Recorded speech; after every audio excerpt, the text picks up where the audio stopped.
Chapter 445. Car accidents between starships are extremely rare in the universe era.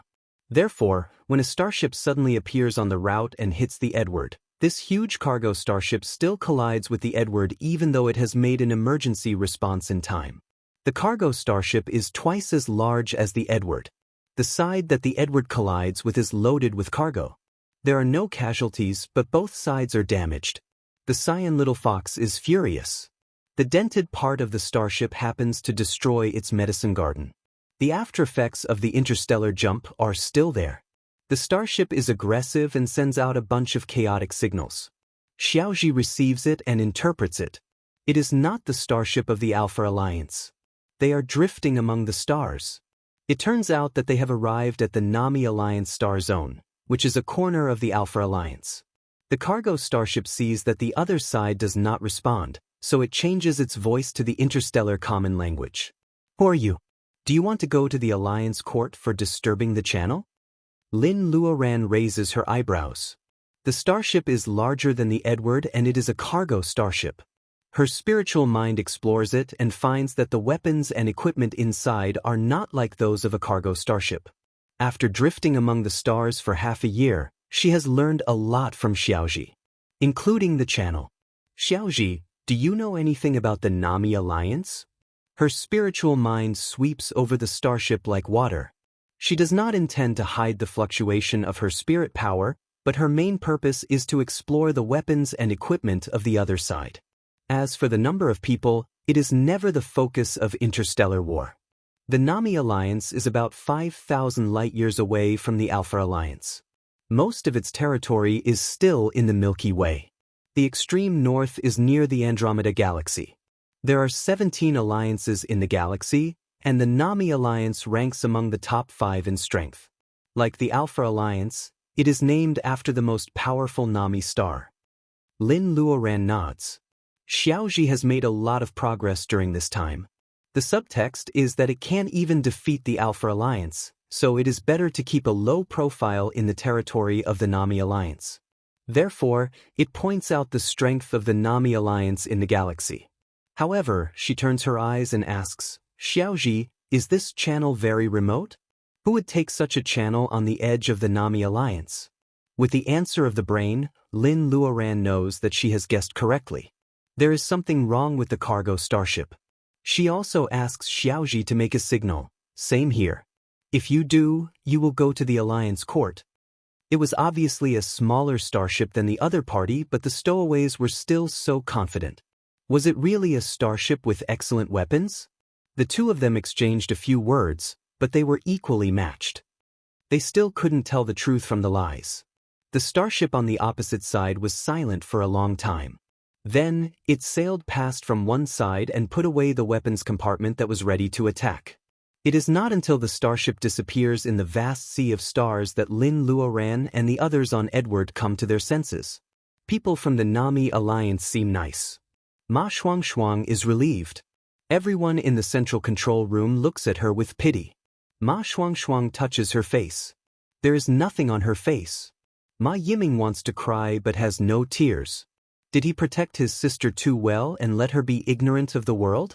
It seems not right. Lin Luoran can't help but laugh. She turns to look at Han Weiya. Do you know why they didn't pursue it? Han Weiya lowers her head and thinks for a while. Are they smugglers? Other than smugglers, who would choose such a remote route and be afraid of publicity? Han Weiya's family is also engaged in interstellar trade, so it is easy for her to think of this. Lin Luoran nods and then shakes her head. Smuggling is one thing, but there are other reasons. Colin should be able to think of it. Colin Weir. Colin's handsome face is a little pale. Yes, they should be interstellar pirates. In addition to smugglers, only interstellar pirates can take the remote route. Judging from the other party's warehouse and weapons, they may have both. Lin Luoran is also curious. Why didn't they do anything to Edward? Boss, that starship is so broken and it is in such a remote place. Why didn't we do anything? A tall, fat man was twisting in his seat. His eyebrows were thick and black, and his ears were pointy. He was wearing tailored work clothes, but they didn't match his temperament at all. It looked like he had stolen clothes. If you look closely, you will find that there is a circle of orange scales behind the fat man's ears, which is the most obvious sign of the Nami star. This is a small council hall. There are more than a dozen people like the fat man, who look very arrogant. The woman sitting in the first position has most of her blonde hair hidden under a blue captain's hat, covering the orange-red scales behind her ears. His facial features were deep, and his impressive figure was wrapped in a blue captain's uniform. His lips were fiery red. Although he was also sitting lazily, there was always a faint green light flashing through his slender eyes when he opened and closed. She is not as vicious as a wolf, but a beauty with flaming red lips and a pair of green eyes. Her name is Windsor. Xian is the owner of this starship and also the leader of this group of men with different faces. Yes, she is Windsor. Xian is not only engaged in smuggling, but also the leader of the island that once frightened the Nami Alliance interstellar merchants. The title of Queen of Windsor is enough to frighten many small businessmen who have just started their business. She picks her nails lazily. Blockhead, do you know why I let that starship go? Blockhead is a fat man with thick and black eyebrows. Hearing Windsor calling this ugly name again, he flatters, "Boss, are we really going to clean up our names?" Her subordinates all nod like chickens eating rice, looking for Windsor to solve their doubts. That broken and small starship is smuggled. They can't complain about it. However, Her Majesty the Queen just let that smuggled starship go, which makes everyone in the conference room feel very sorry. Windsor has a headache because of this group of brainless mobs. Clean up our names? What's the point of robbing that broken starship? Our batch of goods is the most important thing. If we sell it, we can earn several times more profit than robbing a broken ship. Blockhead frowns. Since Her Majesty the Queen is going to get married, she has become much gentler. He really feels comfortable after being scolded. However, is it really just because she is afraid of delaying time? Blockhead is a little confused. Windsor drives all the mobs out of the conference hall. Xian's green eyes droop. Except for her, no one else on the starship can feel the spirit power as soft as a stream. Although it flows gently, it makes her feel cold. Windsor doesn't care about the background of the other party. Although she looks beautiful with big breasts and no brains, Queen Windsor can still live well under the Nami Alliance's arrest warrant. In addition to being more vicious than men, Windsor also has a woman's unique delicacy. That is propriety. Queen Windsor never robs a ship that she is not sure about. The Edward starship where Lin Luoran and others are still carrying the identity of stowaways at this time. Without legal business qualifications, they break into other alliance forces in Hanoi at will. It is not an exaggeration to say that they are stowaways. However, the Nami Alliance is powerful and they don't have time to help the Alpha Alliance extradite all kinds of fugitives.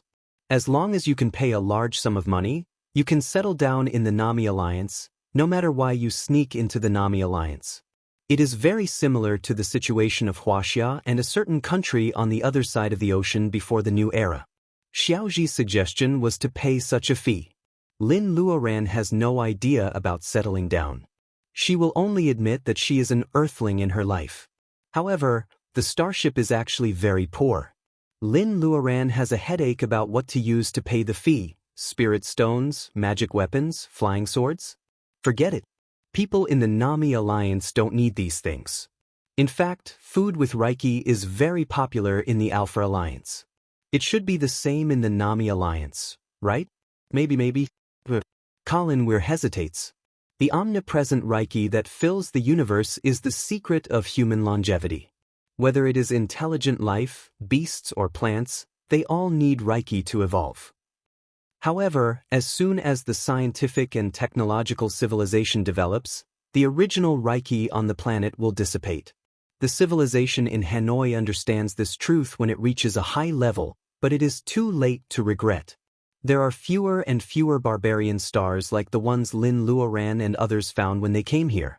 The developed planets can't grow crops with abundant Reiki. Crops that have been grown organically also have no Reiki.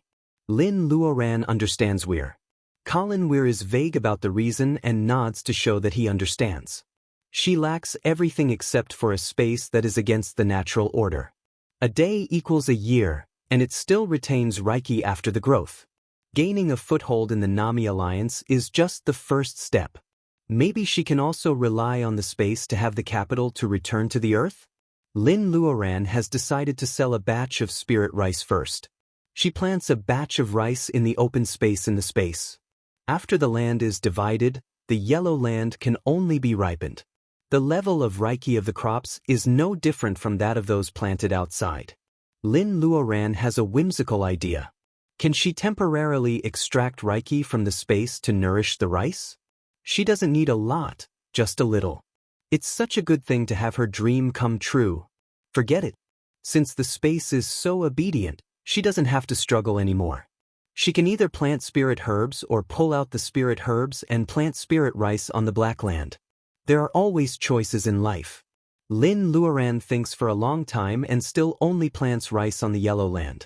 Lin Luoran chooses some spirit stones of the wood and buries them in the rice field, hoping that it will have a similar effect. While waiting for the spirit rice to mature, the starship sails to the largest trading star nearby. Lin Luoran also calls the siblings of the Ma family in front of her. Ma Shuangshuang has trained Qi into her body and is connecting the spells of the 5 elements.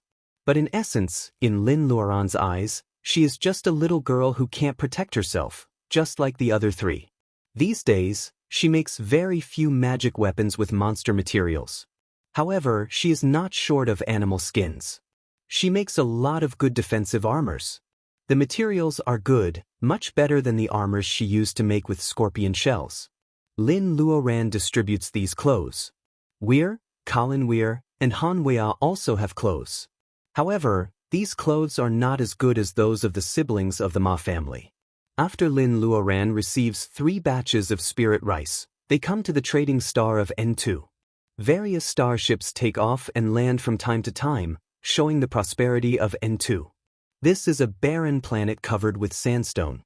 It has no production or minerals. It only has a volume 10 times larger than the Earth and a pivotal position in the corner of the Nami Alliance's interstellar route, which makes it an excellent trading star.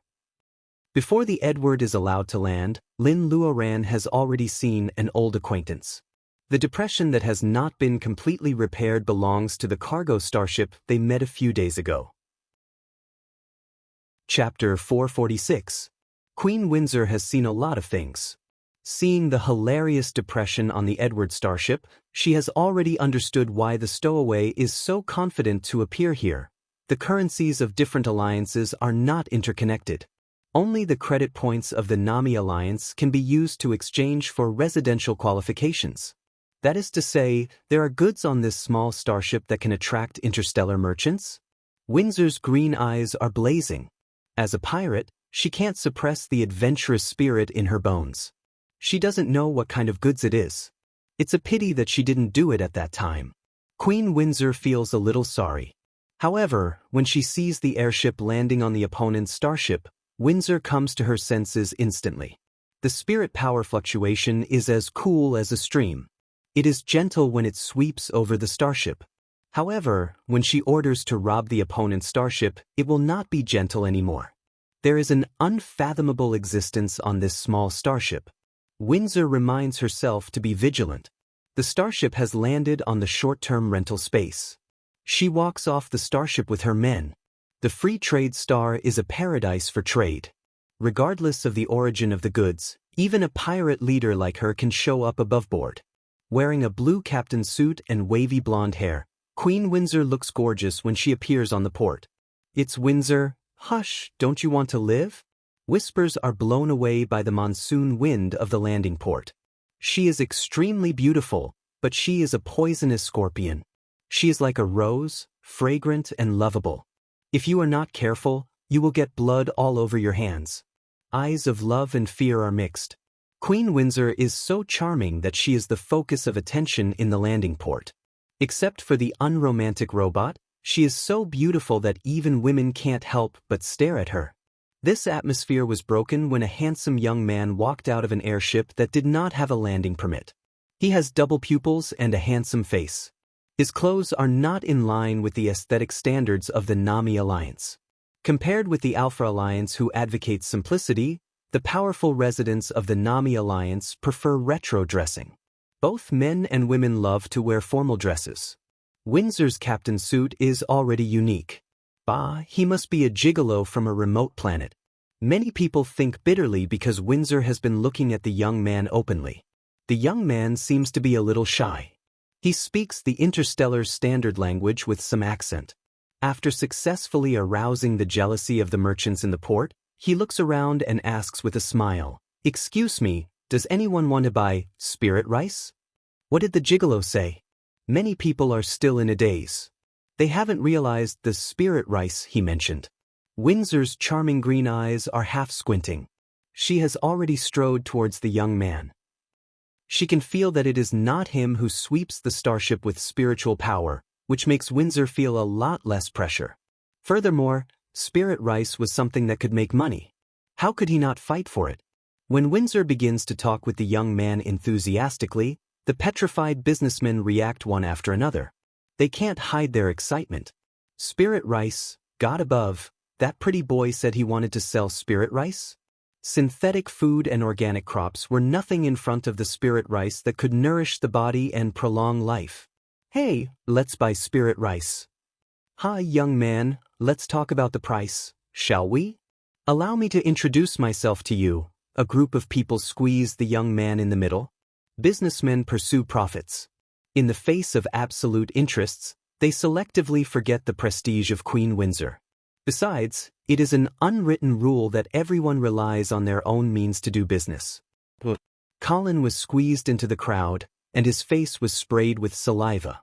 Enlarged facial features came close to him. All kinds of perfume mixed together. Smell it. Colin feels that he is going to vomit. These damn Nami Alliance men also like to wear perfume? Sissy. Colin is drowned in a group of uncles. He wants to cry but has no tears. He deeply regrets the plan of selling spirit rice proposed by Lin Luoren. Queen Windsor smooths the golden hair on her cheeks. When she smiles, her red lips and green eyes make her look like a glamorous pirate leader. In front of a group of uncles who are not calm, she is as graceful as Her Majesty. A group of businessmen is finally invited to a council hall on the Edward. An old man with a slight beard, short and fat, only half the height of a normal person, is sitting in a chair. His nose is just higher than the table, so he can smell the fragrance of logs on the long wooden table. Is he really a piece of wood? Gee, which prodigal did this? White and shiny spirit rice is placed on the table. Some people check the goods with magnifying glasses, and some use small instruments to analyze the ingredients. More than a dozen businessmen who are allowed to come here are all influential people in the landing port at that time. Their eyesight is extraordinary, and they have actually confirmed the quality of the samples. The space is divided into 3 kinds of land: red, black, and yellow. This time, the spirit rice planted is really in a hurry. Its Reiki is much less than that of the land used to plant fruits and vegetables. Lin Luoran originally wanted to call Will. Colin looks at her, but she still underestimates the Nami Alliance's desire for Reiki ingredients and her own eyesight. With her personal ability in the late bearing essence period, she will be far from advancing to the next level by eating rice with very little Reiki until the end of her life. However, the Nami Alliance is different. The more advanced the technological civilization of the superclustered intelligent creatures is, the more dependent they are on technology. Their evolution seems to be cursed. They crave longevity, but they rely on external things. They don't know that the evolution of their own bodies is the key. Instead, they crave for Reiki ingredients and spirit medicine that can prolong life. In the eyes of the Nami Alliance, spirit rice is more attractive than highly profitable tobacco. Mr. Will, it seems that you haven't told me how much spirit rice you have, and how much are you going to sell it? Queen Windsor is sitting on the first seat on the left.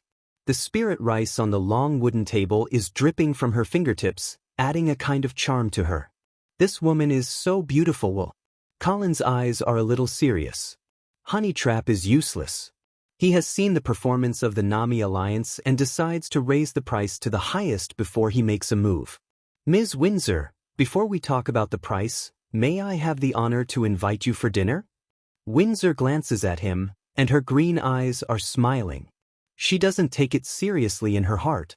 She really thinks that Colin is another young man who is seduced by beauty. However, the proud queen soon finds that she is wrong. The meal Colin is talking about is not only for the two of them, but for everyone present. The long solid wood table is transformed into a dining table. The robot butler puts candlesticks and flowers on the table and spreads silk napkins on the table. The light in the conference room is dimmed a few degrees, and it is a warm dining light. Of course, although there are knives and forks, there are no appetizers or desserts. What the robot butler serves is similar to the rice with meat and vegetables that can be seen everywhere in Huaxia before the new era. The red soup of braised beef with potatoes covers half of the rice with distinct grains and sticks together. The vegetarian dish on the side of the plate is shredded potatoes with double peppers. Oh, as God can testify, the aroma spreads all over the table. Who can stand it? The short and fat-bearded old man picks up the spoon and takes a bite first. The improved Sichuan-style braised beef with potatoes is moderately spicy, and it attacks people's taste buds. He chews a few times and takes a deep breath. Bearded Dad, what's wrong? Is there something wrong with the spirit rice? The steaming spirit rice exudes an attractive aroma. It doesn't look like there is a problem. Everyone is suspicious. The short and fat old man nicknamed Bearded Dad takes another careful bite, and his beard trembles. It's not just spirit rice. These ingredients are also ingredients with Reiki. Colin Weir watches them competing with each other and he is very confident. This time, Lin Luoran doesn't plan to sell anything else. She doesn't come to the Nami Alliance to make money. However, if she reveals some other ingredients with Reiki, these businessmen will not dare to bargain. If they can't enjoy the first cooperation, how can they cooperate with each other in the future? Windsor finishes a plate of rice with meat and vegetables inelegantly. No matter how rude she is, her face can make her look cute. This young man is really a good candidate for business. Windsor secretly sighs. If only she could poach him. However, since they boarded the starship, the real master has never shown up. Windsor feels a little sorry. After eating the rice with meat and vegetables, with Huaxia characteristics, the businessmen all stare at Will. After Colin Weir, the former noble son of the Caesar star who plays petty tricks and deserves a beating finally shows an impeccable smile. Since the guests have finished eating, let's start. Oh, I forgot to tell you that the spirit rice this time will be auctioned in 3 batches. Boom. The businessmen who are almost full feel dizzy. Their appetites are kept in suspense. Auctioning in 3 batches? They can't afford to hurt a gigolo. They can't afford to write about rice with meat and vegetables in the middle of the night. I'm so hungry. This is yesterday's. Now I'll try not to owe more updates. I can't afford to be in debt. Chapter 447. The crystal coins used by the Alpha Alliance are based on some kind of rare ore and issued by the Alliance. In fact, they are a kind of virtual currency just like the credit points of the Nami Alliance. The difference is that the crystal coins of the Alpha Alliance are not recognized by the Nami Alliance, but the credit points of the Nami Alliance are universal in several alliances. The currency of the powerful alliance will never depreciate. What could one credit buy? You can't even buy fruit that can stimulate the growth of children. There is a huge gap between the rich and the poor among the Nami people. The powerful member stars certainly have better welfare. Rich people spend tens of thousands of credits to make a piece of clothing. However, there are many members at the bottom of the member stars who work hard for a day and earn 10 credits. Although Colin Weir comes from a big family on the Caesar star of the Alpha Alliance, he knows little about the prices of the Nami Alliance. The Han family, which started its business in interstellar trade, does not have a wide range of trade across the alliance. Therefore, Colin came up with a dirty trick. He divided the spirit rice into 3 auctions. The price of each auction would definitely be higher than the previous one. There was no way to lower the price. Mr. Weir, you still haven't told me how much spirit rice you have. Windsor taps the table with her fingers and catches the point at once. If there are too few of them, she won't make much profit buying the next batch. 6 tons of spirit rice, 2 tons per batch. There is a smile in Windsor's green eyes. Spirit rice is originally a high-end commodity. If she can get 6 tons of spirit rice, she will not have to go back empty-handed. Colin smiled as he stared at these alliance people. Looking at their luxurious clothes, they obviously wanted to bid for it. On the surface, they were polite, but they couldn't stop the price from rising. 500 credits per caddy. 500 credits? Bearded Dad, do you think you're buying rotten persimmons? The short and fat-bearded old man was so angry that his beard was trembling. What kind of rotten persimmon was this? What kind of rotten persimmon could be sold for 500 credits per caddy? There was even a piece of mashed potato on the collar of his splendidly pleated shirt, making him look particularly comical. I'm willing to pay 600, Mr. Church, you must be joking. I'm willing to pay 800. Colin didn't say anything. When they raised the price to 1,800, he still didn't give up. Everyone has been discussing for half a day. Are you thirsty? As the host, I am truly lacking in hospitality. Please stop and have a cup of tea. Tea was not unique to Earth. When the merchants heard this, they also felt thirsty.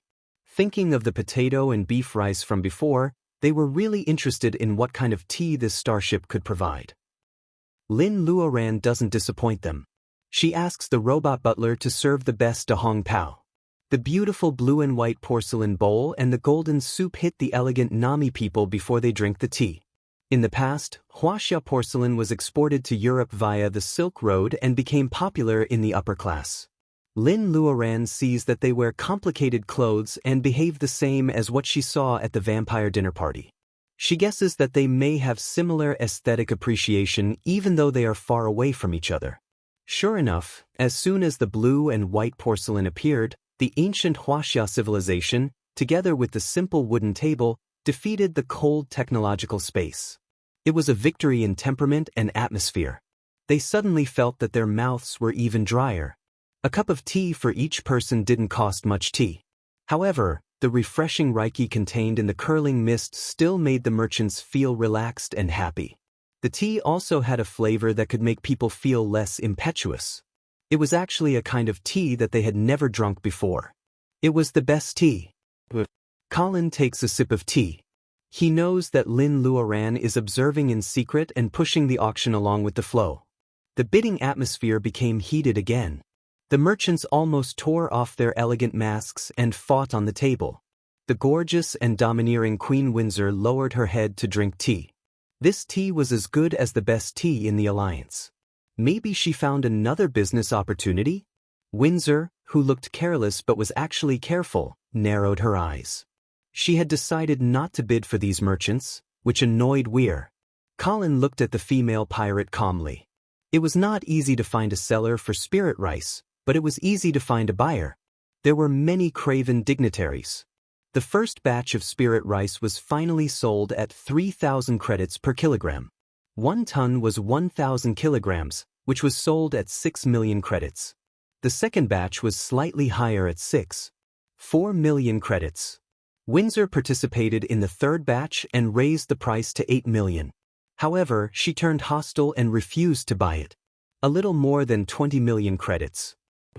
Colin didn't know if it was enough to get temporary residence, so he didn't say anything. The Edward may have more Reiki ingredients for sale. Let's see what our boss says. If it will be sold again, we will inform you. The merchants were satisfied with the result. The owner of the starship held other Reiki ingredients from time to time. They knew that he was laying the groundwork. Those who didn't get spirit rice also regained their elegance. The two parties settled the payment and left calmly. The Nami Alliance obviously paid more attention to the privacy of citizens. In addition to personal computers, they also used anonymous credit crystal cards for credit transfer. They could pay at any time with the card and password. These merchants used this credit crystal card to settle the transaction. Colin looked at the card made of crystal-like material in his hand and looked up with a smile. Ms. Windsor, did you agree to have dinner with me alone? Windsor's green eyes were shining with temptation. If we can talk about the business of Reiki ingredients, such as potatoes and spirit tea, it will be more than dinner. Windsor took a step forward and Colin took 3 steps back. Well, Only my lady can make the decision. Cultivator Lin was too distant and Sister Lin was too cute for him. Colin thought that he had boarded Lin's pirate ship anyway, so he put down his pride, hugged her thigh and called her lady. The beautiful female pirate leader's smile faded a little. It turned out that the mysterious master was a woman? Windsor felt that she had lost her natural advantage when dealing with the same sex. Colin spread out his hands. Ms. Windsor, I'm going to get off the ship to apply for a temporary residence permit. How about giving you a ride? A trace of anger in Windsor's eyes was well hidden by her. Weir's order to leave was so obvious that she felt humiliated. However, the beautiful female pirate leader survived among a group of tough bandits and even became the boss. Windsor smiled. Mr. Weir, it's your first time here. How about I accompany you to apply for a temporary residence permit? What could Colin say? It was the most difficult thing to accept a beauty's kindness. Lin Luoran and Lin Luoran pretended to be a gentleman and a lady respectively. They went down by airship and went to the nearest office of N2 Star. The conference hall was quiet. Ma Shuang came out with a pout. At Lin Colin is really a big pervert. Lin Luoran thought of the female pirate's glamorous appearance and shook her head secretly. Whether it was Windsor or Colin, when they confronted each other, their flirtatiousness and charm were just a disguise. On the earth, she saved Weir. Colin, this noble man, could also inquire about what benefits he could get from her. It was totally not related to the word good. As for Windsor, a female pirate who can control a starship, if she is really a delicate beauty, she would have been devoured by the men long ago. Han Weiya accompanied Cyan Little Fox to rescue its medicine field. Only the siblings of the Ma family followed Lin Luoran. Ma Yiming thought about the conversation he heard before and asked, Aunt Lin, do we really have to sell Reiki ingredients? With temporary residence, there was no need to sell Reiki ingredients, right? To be honest, Ma Yiming felt distressed about selling spirit rice. Anyway, they could be self-sufficient. What was the use of the Nami Alliance's credit points? Lin Luoran was surprised. I took you out from the Earth, not to suffer. Since we came to the Alien Alliance, it would be a waste of our half-year interstellar drifting risk if we didn't experience it. We can't do anything without money. This time, we came to the Nami Alliance for a tour. Since the collision with the pirate starship, Lin Luoran gradually sorted out her thoughts. In fact, she was wrong. She was now in the late bearing essence period. If the experience of the Nami Alliance could help her smoothly advance, Lin Luoran would have the confidence to return to the Alpha Alliance's star territory. Whether it was artificial intelligence with independent consciousness or the awkward colonial status of the Earth, as long as she advanced, even if she was only a gathering vitality cultivator, it would be enough for the Alpha Alliance to pay attention to the Earth. The relatives and friends of the Lin family are all gone. Lin Luoran has nothing to lose now. With the starship as her support, she can travel in the vast star territory at any time. It is easy for her to make some big shots of the Alpha Alliance panic. She started the space jump rashly because it was a provocation to the Alpha Alliance. She didn't want to bring the war to the Earth. Secondly, it would be a great fortune to be able to reunite with an old friend in the vast sea of stars. Will the heavens let her wish come true? Lin Luoran is not sure. However, she has always been stubborn. It is always good to have hope. Even if there is only 1 in a billion chance, maybe the dream will come true. The Ma siblings saw that although Aunt Lin's face was still gloomy, her brows were much more relaxed. She was truly relaxed, and they were secretly happy. Ma Shuang doesn't know when Colin will come back from applying for a temporary residence permit. Ma Shuang is going to prepare dinner and she is driven away by Ma Yiming to practice her personal ability. He feels that his sister is talented and he should make good use of her. He can't waste her talent because of trivial things. Seeing Ma Yiming going to cook with a smile, Lin Luoran holds her chin and hesitates. Marrow cleansing bolus. Should she exchange it with Han Weiya or not? It's weird. Colin comes back very late, long after the usual dinner time. The Cyan Little Fox lies on the table and wails, making a scene and shouting for dinner. Even the good-tempered Xiaoji wants to throw it off the starship. When the nearest star to the N2 star has not completely rotated to the other side of the planet, Colin finally comes back. He comes back with a feeling of being ripped off. The temporary residence permit is not expensive, but the flight permit of the Edward is extremely expensive. The people of the Nami Alliance are not fools. Those who can come here from other stars are either rich or stowaways. The former naturally has to be taxed heavily. The latter, of course, has to pay for their lives. The flight permit of the starship is too expensive, although there are many smugglers. With the carrying weight of the Edward, we're. The 3 tons of spirit rice Colin sold today are only enough to pay for 4 months, which makes him very depressed.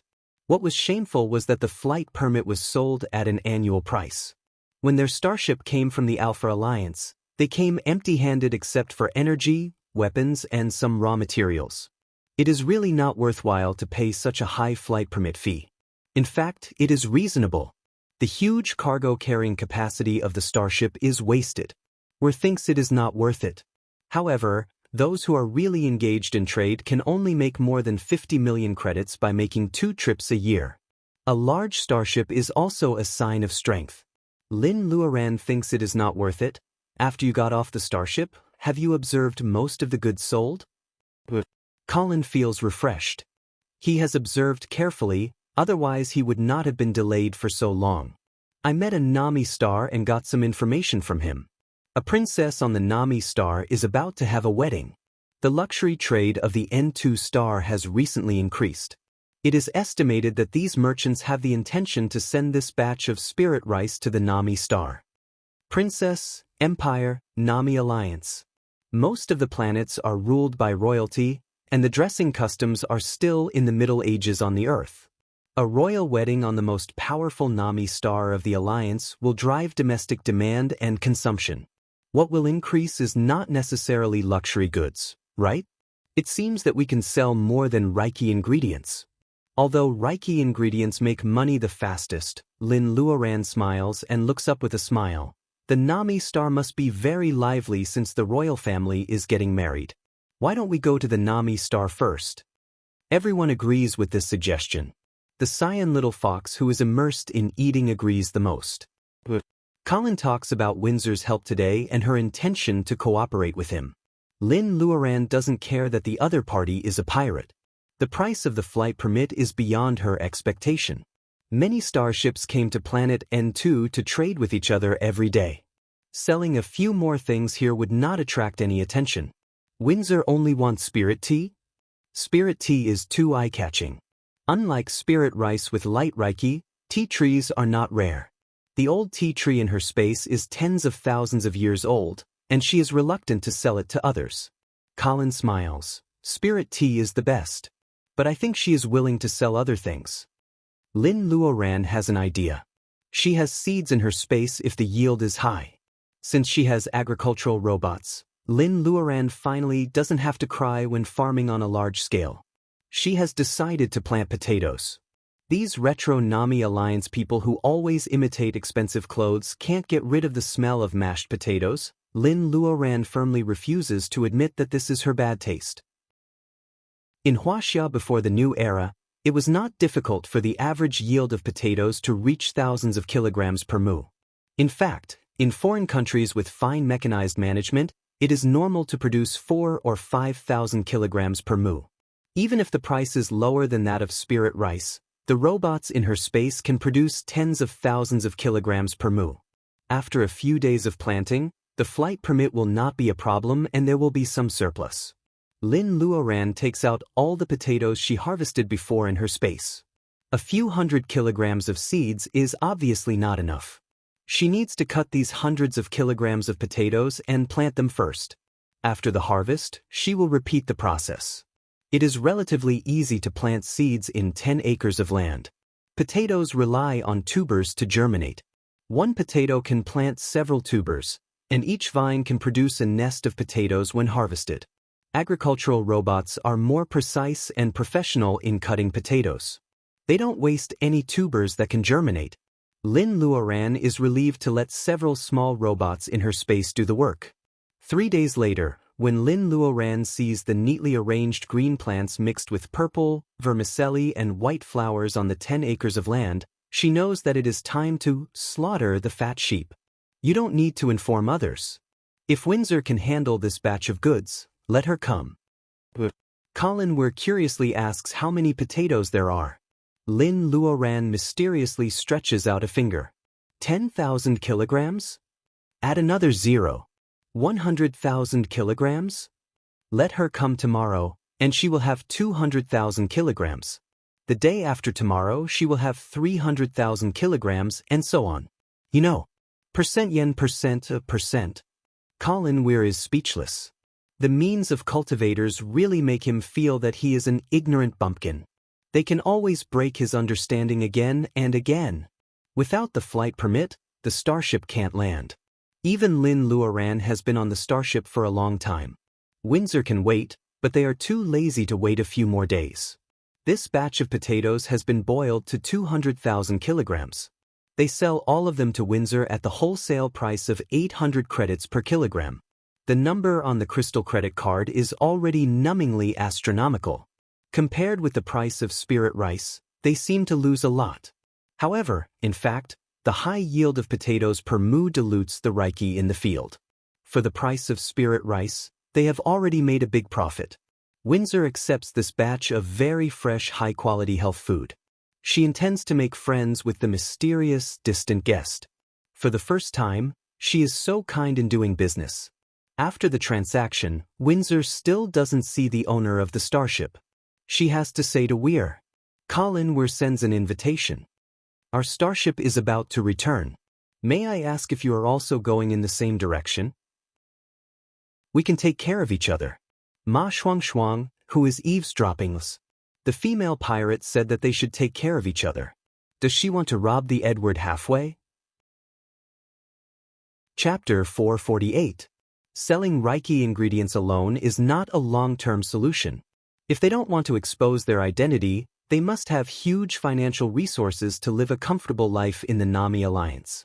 Cargo starships can make money. One way is that they are the private ships of big firms. They won't carry outsiders, and the goods are also transferred in large quantities. The other way was to go to the Nanyang Sea in ancient Huaxia. There were starships. Opportunistic small merchants brought their own goods and rented the warehouse of the cargo starship, including the merchants themselves. Whether the merchants could make money or not was not in the consideration of the owner of the cargo starship. Anyway, the starship had collected enough fees from the moment they boarded. After paying the passage fee and deducting the fuel, they would definitely make a profit.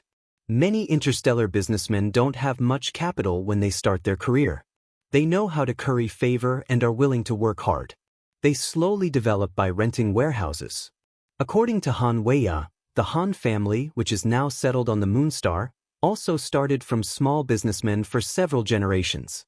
Little by little, they have their own independent cargo starship. The load of the Edward starship is not huge, but it is definitely not small either. Lin Luoran doesn't like to deal with strangers. Besides, there are many secrets on the starship. She has never thought about carrying small businessmen to make money, so she can only choose the latter. She goes to the Nami Star to watch the fun and sell a batch of goods by the way. In Vale, Colin Weir takes the credit crystal card to apply for a flight permit and a temporary residence permit. The Edward starship and several people have been registered in the general network of the Nami Alliance. The Edward starship can land like other starships, and they can also step on this huge planet openly. The brown sandstone has long been covered by plastic ground. Near the huge starship landing site is a trading area. There is no animal husbandry, no breeding, no industry here, only commerce. The N2 planet has taken a different approach. It has built a famous business circle on the sandstone. The 2 stars above its head make the night never come. The N2 planet is forever a star that never sleeps. The starship's stay not only brings trade and taxes, but also the service industry, which is dependent on commerce, has reached its peak. The whole planet is planned into countless commercial districts. Near each starship landing site, there is a complete industrial chain. From food, water, clothes, shoes, accessories, genetic medicine, To all kinds of beasts, weapons, and even intelligent life forms as pets, or a huge starship as long as you had credits, the N2 star was a paradise for you to lead a befuddled life. There is a saying in the Nami Alliance that you can find anything you want on the N2 planet. Although this was an exaggeration, it could be seen that the trade on planet N2 was flourishing. Walking on the dust-free street, there are floating sports cars passing by from time to time. Lin Luoran feels that Will is beside her. The blood in Colin's bones was clamoring and boiling. The never-falling light of the nightless star made Weir.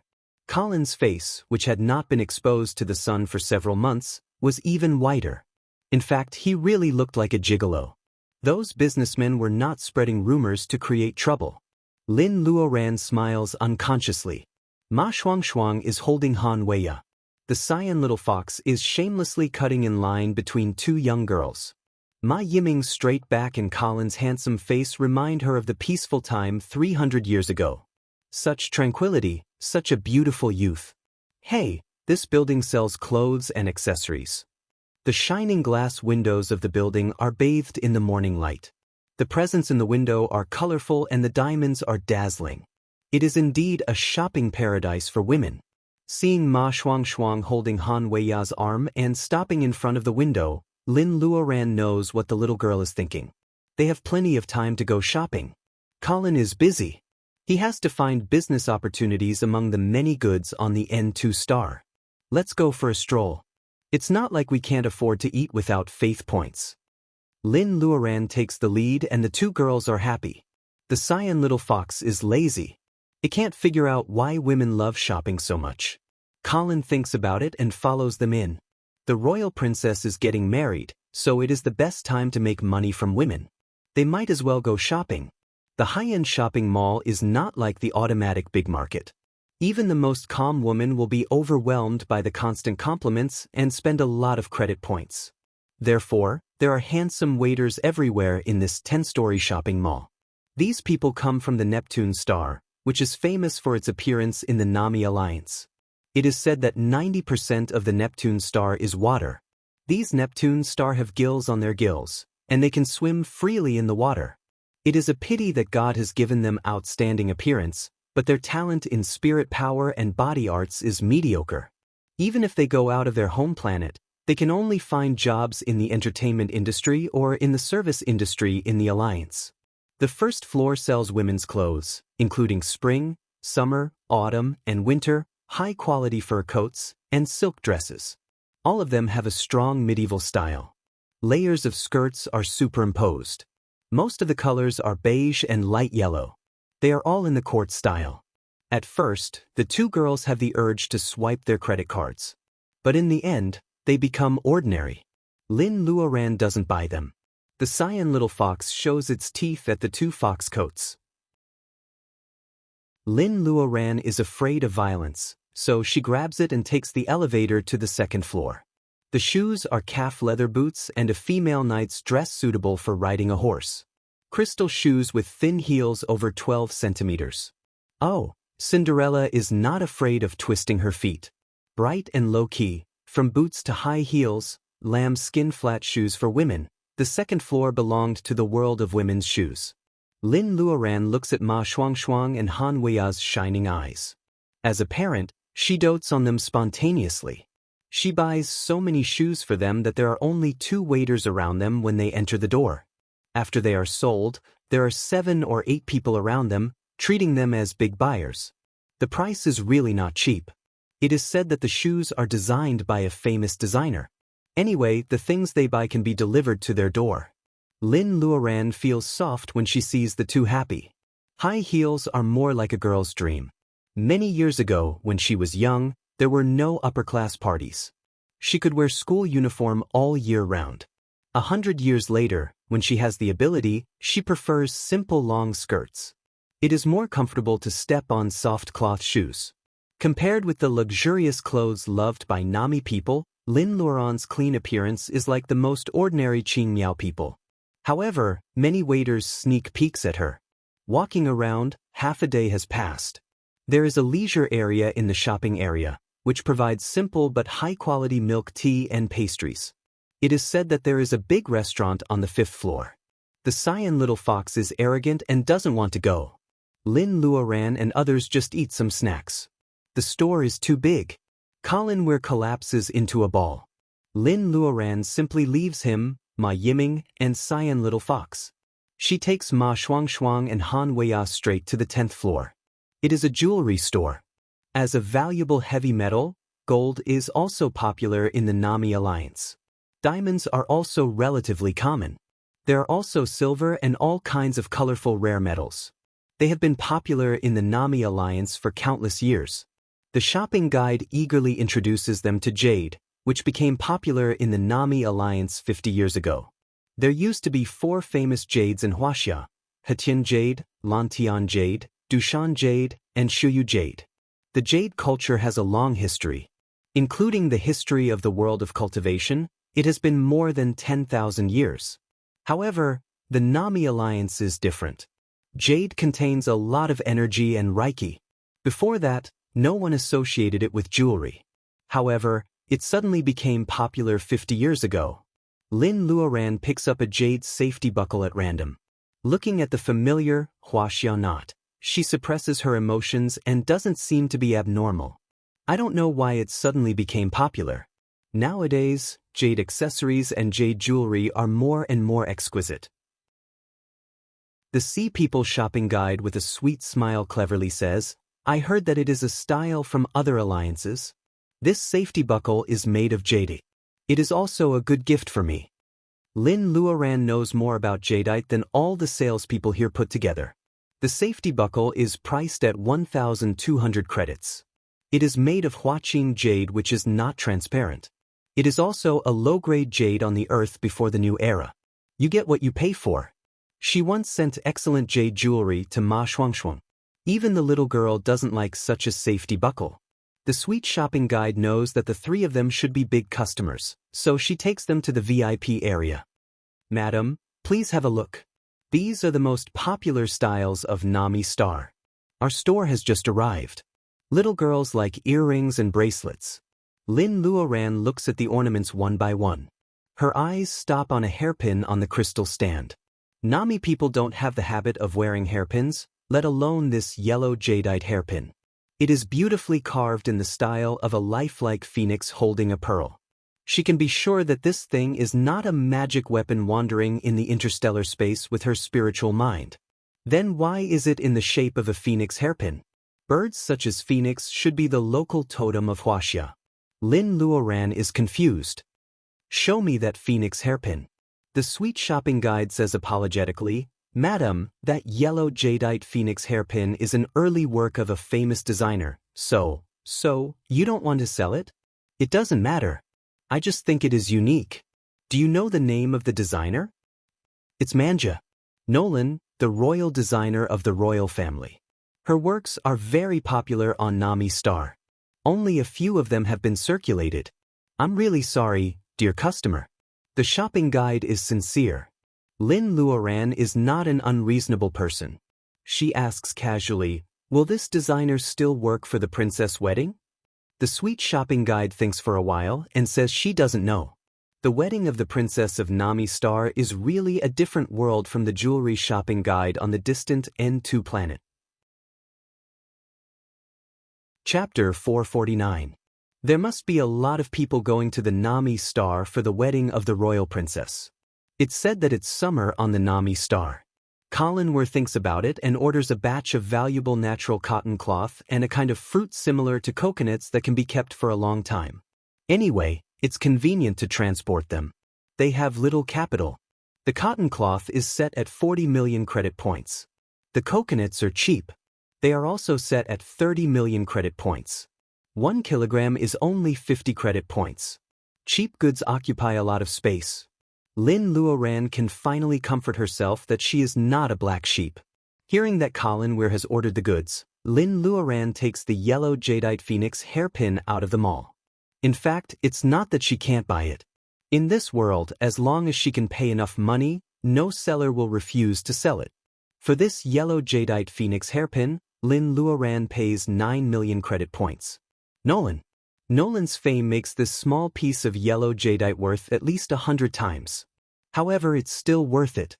At least she gets the yellow jadeite hairpin and gets a lot of information about Nolan. News about Nolan. The female designer who came out of nowhere has been recognized by the Nami royal family step by step.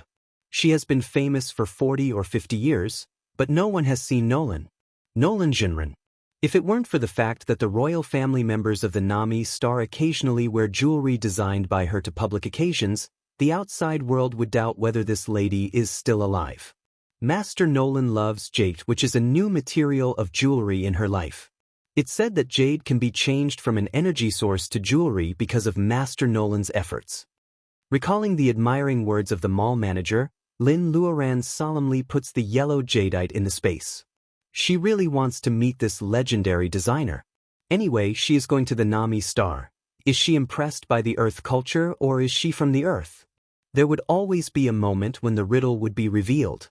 Stepping on the light of the stars at dusk, the N2, which was not a night star, only had a gentle and beautiful golden dusk.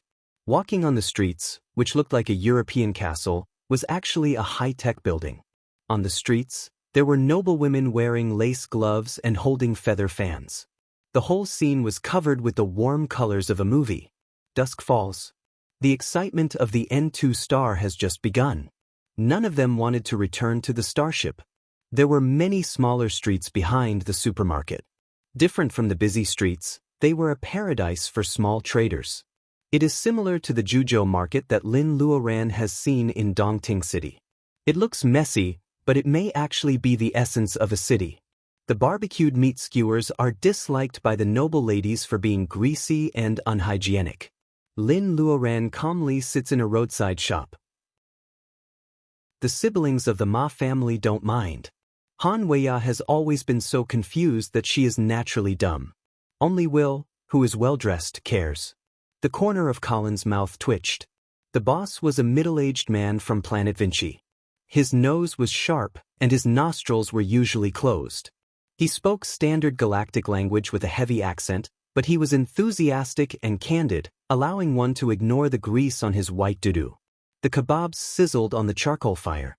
That was the sound of oil burning, and a rich fragrance wafted out. The uncle from Planet Fansai sprinkled some special seasonings on the kebabs. Can you eat spicy food? 5 humans and 1 fox, except for Will. Colin didn't nod, but they were all nodding. The cyan little fox was very cute. Seeing it nodding, the middle-aged man from Planet Fansai laughed and said that this pet was very smart. Foxy is not a fool. It has already asked Xiaoji to make a small translating device. It blackmailed Lin Luoran and made a hollow jade bead to hide the translating device in. It hangs the bead around its neck like a small bell. Therefore, the cyan little fox could understand the meaning of the middle-aged man from Planet Fansai. If Lin Luoran didn't catch it, it would have destroyed his stall. Can't you shut your mouth with food? Lin Luoran gave it a skewer of meat. The little fox snorted and swallowed. It was very cowardly to buy over the cooking of the middle-aged man from Planet Fansai. The meat was moderately spicy, but it was not the chili on the earth. Was it a spicy spice like corno? Uncle Anthony, what kind of spicy spice did you use for the barbecue? It tastes so good. It was not dinner time yet, so the restaurant was not very busy. Anthony had time to chat with the customers. Hearing Lin Luoran praising his barbecue, Anthony was very proud. You have a good taste, little girl. This spice is called heartburn, a specialty of Planet Fansai. It is spicier and more fragrant than ginger. It is famous throughout the Alliance. Anthony's white beard was shaking. He was very proud when talking about the specialty of his hometown. Tears welled up in his eyes. Lin Luoran just thought that Anthony missed his hometown. After a long time, she accidentally learned that 2,000 years ago, a member star of the Nami Alliance accidentally discovered the extremely remote planet Fansai. Heartburn brought delicious taste to the table of the people of the Nami Alliance, but it also brought the chaos of war to planet Fansai. This spice was very picky about its growing environment. Planet Fansai became the spice planting planet of the Nami Alliance. Its natives wandered among the stars and rarely returned home. Is there no chili in the Nami alliance? Afraid that the name was different, Lin Luoran pretended to fumble in her sleeve and took out a red pepper. Is this the chili you mentioned? I haven't seen it before. Let me have a look. Anthony took the chili. Just by smelling it, he could tell that it was spicy. Out of the professional habits of a chef, he tried it in confusion and almost choked on the spiciness. After a while, he felt that his mouth was full of saliva, and it was very stimulating to his taste buds. It's really good stuff. I don't know how delicious it will be when I barbecue it. Anthony sees the value of chilies at once. Lin Luoran also thinks it is feasible to plant chilies. They don't have to bury spirit stones in the ground and take the risk of selling ingredients with Reiki. As long as the people of the Nami Alliance accept the taste of chilies, their lives in the Nami Alliance will be very easy. People from the center of Chuan province love spicy food. Lin Luoran, who only relies on the taste of chilies to remember her hometown, will promote chilies in the distant Nami Alliance. Lin Luoran was very happy. Anthony's barbecue tasted really good. When Anthony mentioned that he wanted to buy this new spice, she generously said that she could give him a few pounds of chili to try when she left the N2 planet. Anthony immediately understood that Lin Luoran wanted to do the chili business. Just sell more to me. I'm very confident in this spice. Okay, but it can't be delivered until tomorrow. Both the guests and the host were happy. Anthony not only gave them a 20% discount, but also gave a few extra skewers of barbecue to the cyan little fox. In Anthony's words, he had never seen such a small pet with such a big appetite. Before the cyan little fox rolled its eyes impolitely, Lin Luoran dragged it and called the other 4 people to leave the barbecue shop. Lin Luoran returned to the starship and planted chili in the open space in the space that night. Twigs, chili peppers, millet peppers, jalapenos, bell peppers, sweet peppers. If she didn't sort them out, she wouldn't have known that she had stored so many chili seeds. There were mildly spicy and extremely spicy varieties. Some of them could only be used as dishes. Lin Luoran decided to plant them in batches. Some of them were harvested when they were tender, so they wouldn't go bad when stored in the space. Some of them needed to be kept on the branches long enough so that they could be picked to be dried red chili. Agricultural robots were in charge of all these. Lin Luoran came and went like the wind with an expression of, "I'm very busy recently. I don't have time." The 3 monsters in the space were stunned. In their impression, Lin Luoran was always leisurely and comfortable. When did she work so hard for a living? Only White Fairy knew that Lin Luoran hadn't thought about the 10,000-year hollow azurite, so she was hiding from her. By the spring, White Fairy was holding a flute and playing an old song from thousands of years ago. She was neither happy nor sad, nor anxious, as if the 10,000-year hollow azurite was not something she cared about at all.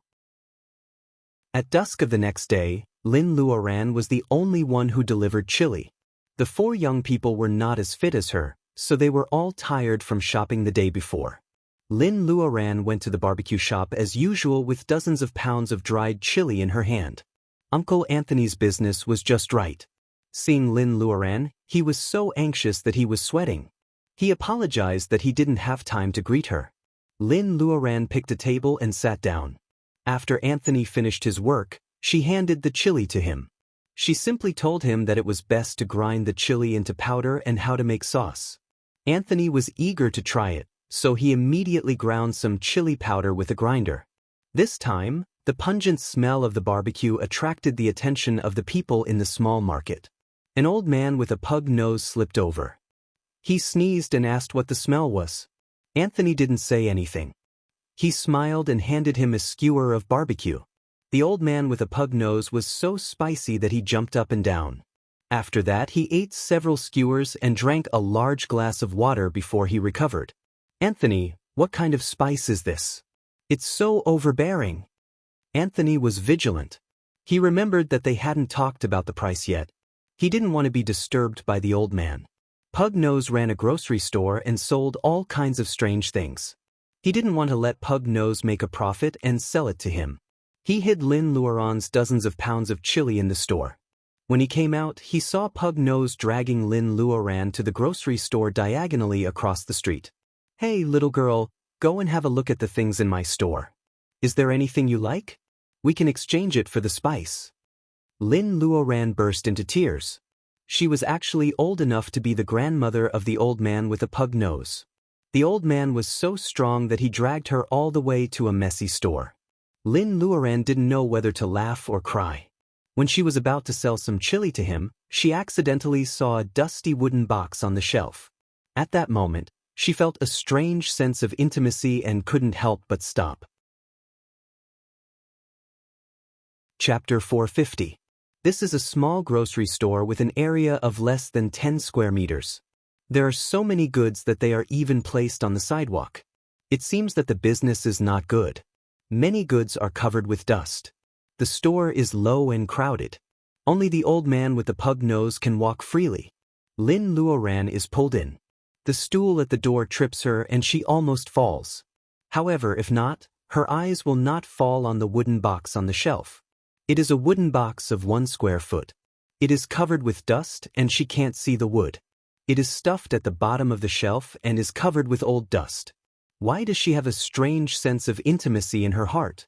Lin Luoran thinks for a while and immediately decides to buy this box. The old man with the pug nose smiles and says, "Look at your face. Do you have something you like?" Lin Luoran wants to ask for the wooden box by name. However, seeing the greediness on the pug nose's face, she doesn't want to cause more trouble. She has to pretend to pick something. Let me have a look first. It is more like an antique shop than a grocery store. There are rusty metal balls and chipped wooden cups. The only fresh thing is the fruit at the door. The fruit looks like the date on the earth. Lin Luoran takes one and puts it in her mouth.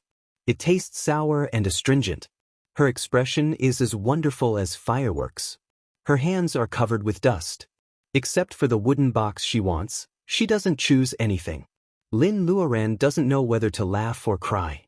However, the old man with the pug nose has an expression of, "All my goods are good," which makes her want to cry. Let's exchange for these fruits. They are not available in my hometown. Try them. Lin Luoran points at the date and says. The old man with the pug nose comes closer. 1 caddy for 1 caddy. Do you want to exchange? This is a fruit from a distant foreign land. Lin Luoran is speechless.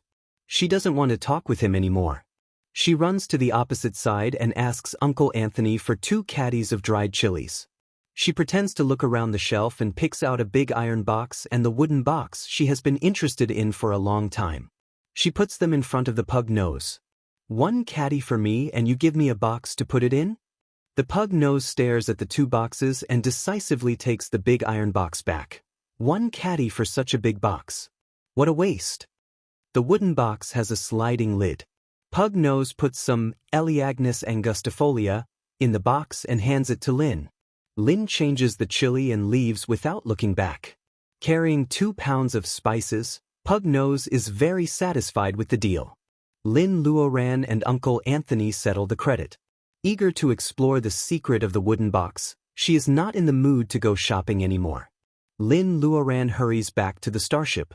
The 4 of them gathered around and saw that she seemed to have brought something good back, but it was only a dusty wooden box. When they opened the lid, it was a box of jujube-like fruits. The greedy little fox wanted to taste everything. After eating the Elaeagnus angustifolia, its facial features wrinkled due to the sourness. Everyone laughed, and Foxy ran away with tears in her eyes. After chatting with Xiaoji for a while, she watches the production and processing of chilies. Except for the green chilies stored in her space, the dry red chilies are all dried by the assembly line. Another batch of chilies is ripe in her space.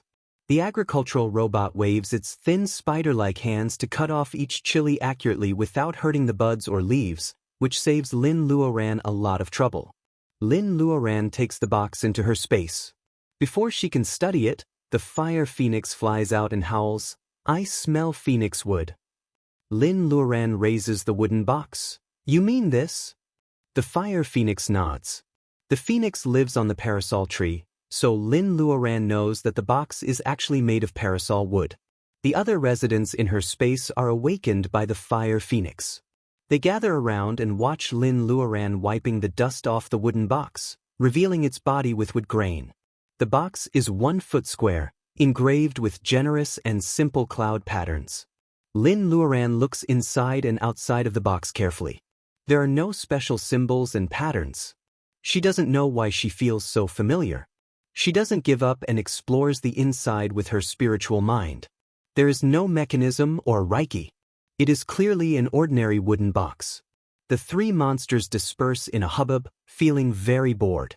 Lin Luoran holds the wooden box and doesn't know what to do with it. White Fairy hesitates for a while and walks forward with a smile. I have heard that Phoenix would can isolate spiritual mind. You can try other ways. Lin Luoran suddenly understands. She thanks White Fairy and takes the wooden box back to her room in the cabin. Sitting on the chair, she reaches out and knocks on every part of the box. Parasol wood is a good material for making guqin. When she knocks on it, she can feel the clear sound, like a mountain spring hitting a stone. Except for the slightly thick bottom of the box, the sound is dull. Lin Luoran makes a gesture with her fingers, and there are flashing golden blades on her fingertips. She carefully dismantles the wooden box and there is a gap at the bottom. Is it a mezzanine? Lin Luoran's heart is pounding and she is very nervous. She doesn't know what is in the mezzanine. She calms down a little and is about to remove the plank when she hears something outside the space. Someone is knocking on the door. Lin Luoran takes a deep breath, puts the box on the table and flashes out of the space. It turns out that Colin is knocking on the door. Miss, the female pirate Windsor contacted the Edward again and asked if we have decided to go the same way. Will says, when Colin is working seriously, he can at least make most butlers lose their jobs. He calls Lin Luoran Miss very smoothly. Lin Luoran thinks for a while and asks Xiaoji if it knows the route to the Nami star. With a flight permit, you are allowed to enter the channel network. There are several routes to the Nami star. Which one do you want to choose, sister? I'll take the fastest one. Colin told Windsor that if she could accept it, she could go with us on the waterway. Oh. Colin nods and replies. There is no reason to guard against pirates day and night. Even if the Edward goes alone, there is a risk of encountering pirates. Whether Windsor has bad intentions or not, only time will tell. Strength is respected. Lin Luoran is confident that she can control the group of interstellar pirates the moment she finds the danger. It is time to test the beautiful pirate leader. Lin Luoran hopes that she will not be disappointed. Lin Luoran deals with some trivial things on the way. When she enters the space again, she is much calmer. Even so, Lin Luoran is still stunned when she opens the interlayer and reveals the yellowed book hidden at the bottom of the box. She is so familiar with this thing. It is bound with cotton thread and has a blue cover. Except that it is hidden at the bottom of the wooden box, it is exactly the same as the incomplete medicine book passed down in her family. The blue cover shows that this is the second half of the medicine book. Lin Luoran takes out the medicine book that she has been keeping and compares it. Sure enough, the missing half of the medicine book passed down in the Lin family is found by her in a small grocery store on the N2 planet. The intimacy that makes her stop involuntarily is because of this nameless medicine book related to the ancestors of the Lin family. She remembers that it was lost many generations ago. How did it come to the distant stars?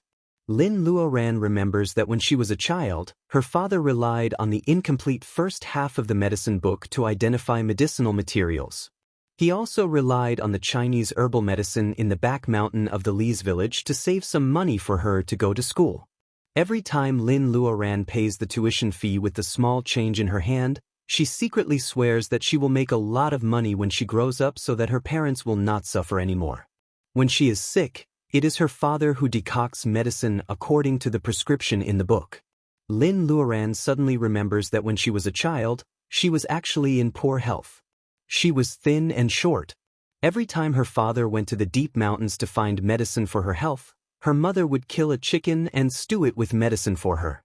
The higher her personal ability is, the clearer her childhood memory is after returning from Penglai. She remembers how hard her parents raised her. She didn't realize it when she was a child. Now that her family is missing, she can't forget it even if she wants to. Because the prescription in the medicine book can regulate her health.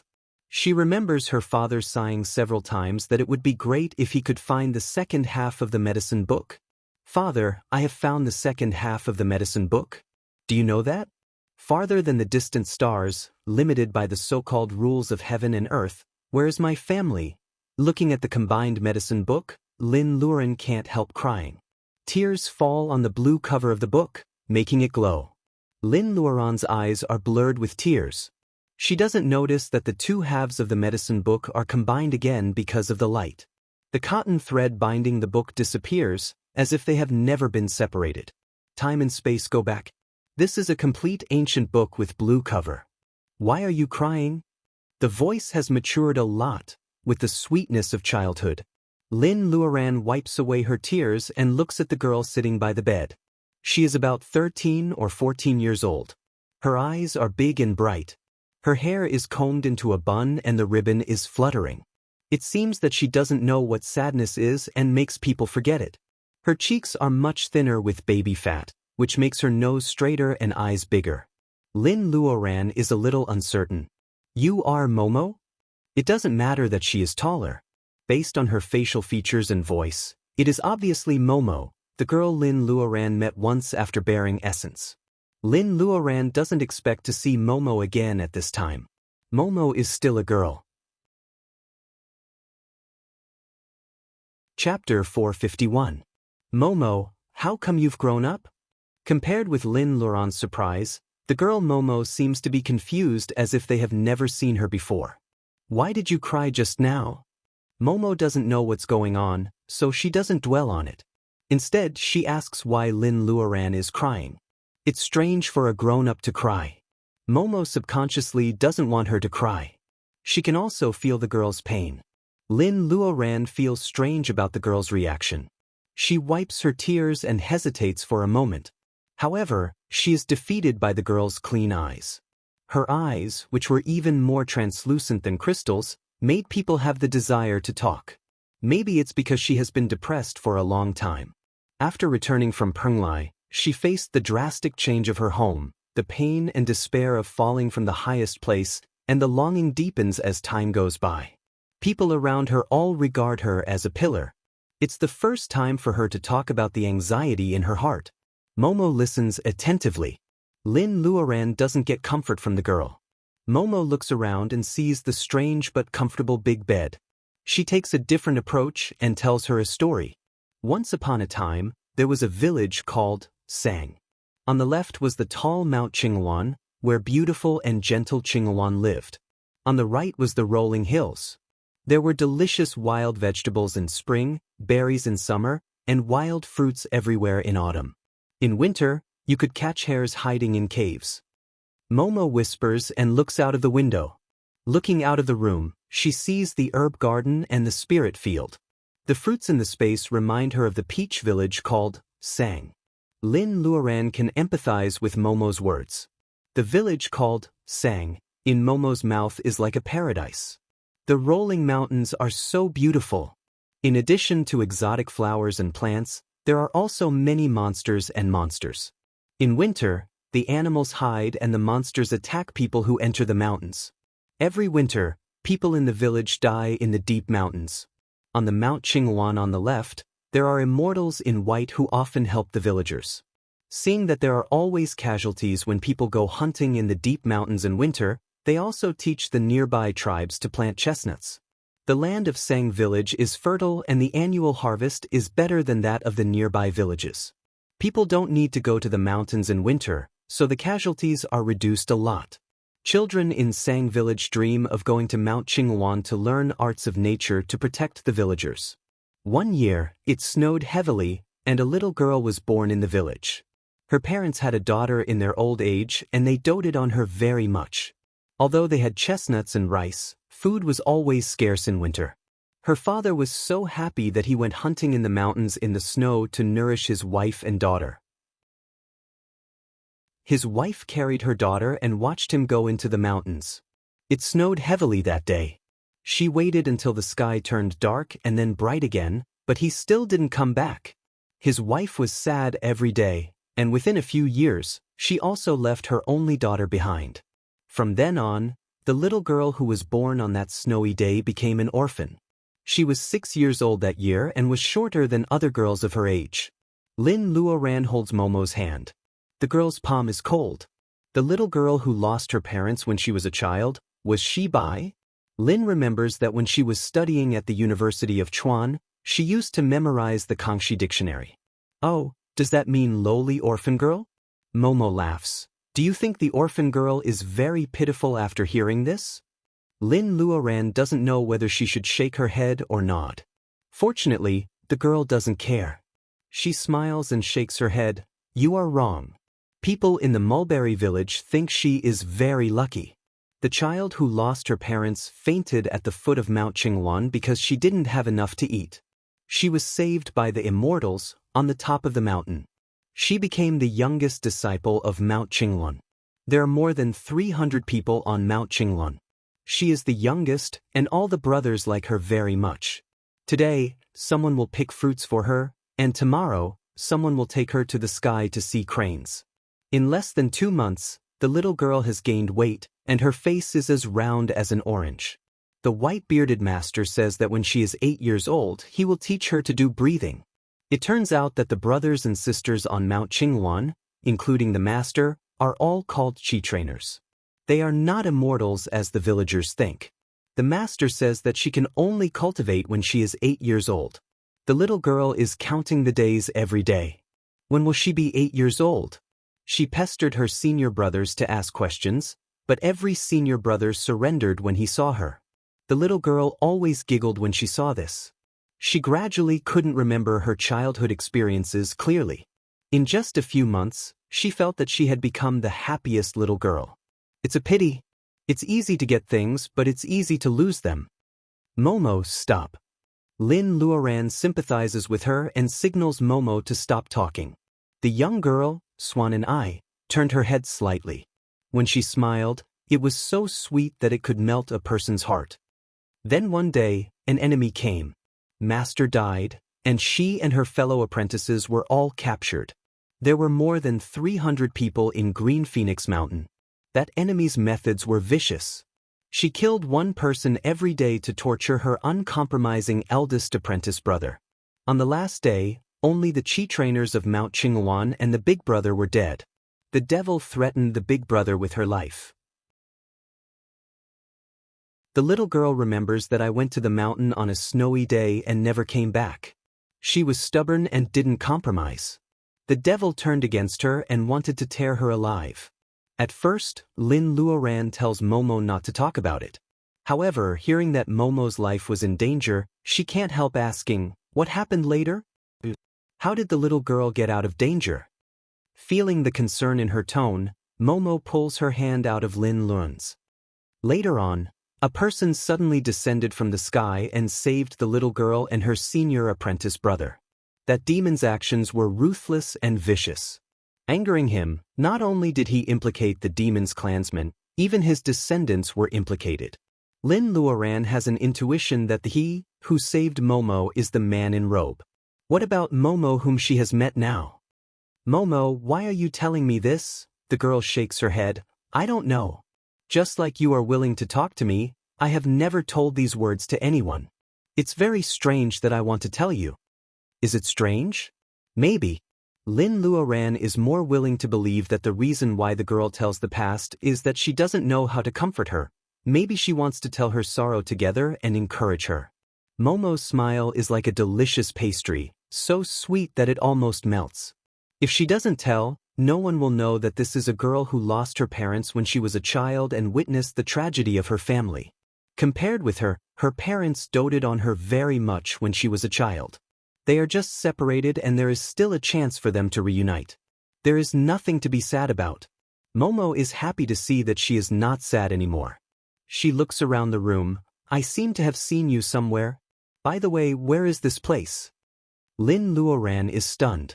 Momo is the former owner of this sacred pearl space. How can she not know her? Looking at the girl's sincere expression, an idea flashes through her mind. Wait, Lin Luoran compares her words and deeds and has a bold guess. Momo, have you really never seen me? Momo shakes her head. Lin Luoran frowns. Perhaps there is only one bold assumption. She looks at the ancient blue book on the table. There are really two heirlooms in the Lin family. One is the magical sacred pearl space. When the former owner left, she left her spiritual mind in the form of a child. When she reaches the level of bearing essence, she breaks the inhibition of the wooden house and can see her. The other heirloom of the Lin family is the nameless medicine book. The girl Momo in front of her is not a real person. Is she just a silhouette of time because of the medicine book? No wonder the Momo she met after bearing essence could speak flawlessly even though she looked like a child. She left many mysteries for Lin Luoren. At this time, Momo is only 13 or 14 years old. She has the mind of a real girl. Seeing that Lin Luoren is sad, she tells her past to comfort her. Are you hiding in the medicine book? Momo is very curious about the furnishings in the room. If Lin Luoren, the owner, hadn't allowed her, she would have gone outside. Hearing Lin Luoren's question, she wonders, what medicine book? Following Lin Luoren's sight, Momo is very surprised. This is not a medicine book. Why do you think it is a medicine book? He will laugh to death if he hears it. Lin Luoren is sure that the he Momo is talking about is the mysterious man in robe. However, if it is not a medicine book, what is the ancient blue book? Momo laughs. It is the Tao. Don't you know how to read? There is no word on the smooth cover of the book. There is no Tao. Lin Luoren doesn't want to argue with the little girl. Momo draws a golden pattern that she is very familiar with in the air. In Lin Luoren's astonishment, the pattern disappears into the ancient blue book. Two gilded characters appear on the cover of the book. They are characters that Lin Luoren has never seen before. The title of the book, Tao? The breath of the ancient times is emitted from the gilded characters. A strong impulse lures Lin Luoren to read the ancient book which has been covered for many years and now reveals its true face. Open it. Open it. Just take a look. The nameless medicine book passed down by the ancestors of the Lin family was found by her in the distant galaxy. The ancient book named The Great Way. Does it really record ordinary prescriptions and herbs? Lin Luoren hesitates and wants to ask Momo for advice. However, when she turns around, the door is closed and the girl named Momo is gone. Chapter 452. The ancient book with a blue cover is gilded with ancient atmosphere. Where was the girl named Lao Ai, who was talking sincerely like a dream? Lin Luoren hesitates to step forward. The simple atmosphere of the ancient book proves what happened just now. The gilded words that suddenly appear show that Lin Luoren is not hallucinating. The second half of the nameless medicine book of her family was found in a grocery store on the N2 planet. The two parts are combined into one. Momo appears, but the intact nameless medicine book has a name, the Tao. Lin Luoren doesn't think that the ancient book will still be a simple medicine book after it takes off its disguise and reveals its true identity. After all, its title was extremely arrogant, and it was called the Grand Tao. Cultivation is also commonly known as cultivation. In addition to breathing and training qi, cultivators draw reiki of the 5 elements from heaven and earth to refine their bodies in order to prolong their lifespan. Therefore, cultivation itself is a process of cultivating one's true self and getting rid of the false and retaining the true. There is a saying in the ancient Taoism of Huaxia that the final state of cultivation is the Tao of heaven, so it is called the Tao of heaven. Everything in the world, including the eternal universe, is born and dies. It is the ubiquitous law. People can't escape from the Tao of heaven. This book is really arrogant. The room is quiet. Lin Luoren finally can't help but want to read it out of curiosity. The thin cover seems to weigh thousands of pounds. When she turns it, the cover remains still. The whole, the Tao, can't move at all as if it is glued to the table. Lin Luoren was curious at first, but now she wants to compete with it. The Tao book is still intact. Lin Luoren thinks for a while and tries to input Wakan into the ancient blue book, like a whale swallowing water. Lin Luoren opens her mouth and reiki rushes in freely. Lin Luoren's face turns pale at once. The 4 golden elixirs in her pubic region are running at a high speed. In the late bearing essence period, there is a lot of thick Reiki in her meridians. At this moment, they are all sucked up by the Tao book. Lin Luoran can't get rid of it. After a while, she feels that her meridians are burning and dry. The golden elixirs are running faster. For a moment, Lin Luoran is even afraid that they will crack under the high-speed rotation. After all, it is more difficult to recondense the golden elixir than to bear the essence. Many cultivators can never advance again after their realm falls because of similar serious injuries. Even if Lin Luoran has space, she can't guarantee that she can bear the essence after her golden elixir is broken. After all, she has 4 golden elixirs in her body. The process of bearing essence is 4 times more difficult than that of ordinary cultivators. If she is seriously injured, her Taoist root may be damaged. Lin Luoran's forehead is full of sweat, and her clothes are all wet. She smiles bitterly. She thought it was a cultivation book, but it turned out to be a fatal thing. When the wacken in her body is about to disappear, Lin thinks that she will hear the sound of the golden elixir breaking. However, the blue cover of the Tao suddenly lightens and is easily lifted by Lin. Lin Luoran can't stand up anymore. She falls on the chair and gasps for breath. Wacken is indeed the most precious thing for a cultivator. Lin Luoran is deeply touched. She stares at the pages of the book that she has opened after so many hardships, that one look almost angered her to death. She is so angry that she can't help but laugh. The Great Way, which required all the spiritual aura of a late-stage core formation cultivator to be opened, was snow-white and clean. Not only was there no Taoist scripture on it, even the prescription from before was gone. It was a wordless heavenly book without even a blob of ink on the first page. Lin Luoran tries to turn to the second page. Just like the cover, it is firmly stuck by strong glue, which makes her feel frustrated. Even if she wants to open it, she has no Reiki to support the book. Lin Luoran thinks the ancient book is strange.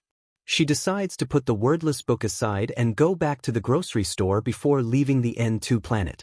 As soon as she stands up, she feels dizzy and falls on the table. She falls asleep on the blue book, the Tao, as her pillow. After a flash of golden light, a small black spot appears on the white page. In a blink of an eye, it spreads like an ink painting. It is like the changing clouds in the sky, which is breathtaking. Lin Luoran, who is in a coma, is not found. Her room suddenly bursts with golden light. The fire phoenix jumps out of the room with a happy face. However, as time goes by, the door of the room on the second floor of the cabin has never been opened. The joy on the fire phoenix's face turns into worry. It can't help but want to break in several times, but it holds itself back. What is she doing hiding in there for so long? Woodwolf comes forward shamelessly. Fire Phoenix is in a bad mood and beats it. It hides in the corner and looks like it is about to cry, which makes Fire Phoenix feel a little better. It really can't bear to see the silly look of Woodwolf. Every time there is a change in the space or Lin Luoran's advancement, only the Phoenix Emperor, who knows a little inside information, is worried about it. It can't bear to blame the silverfish. It knows that the Fire Phoenix is angry when it sees Woodwolf's idle and stupid face. Is it the so-called menopause of the human race? Fire Phoenix is very depressed. It counts with its fingers and it has forgotten how old it is this year. However, it seems that the Tao has appeared. It doesn't know when that person will come to see the little Linny. Fire Phoenix buries its head under its wings. It has never understood that person's thoughts. It is really frustrating.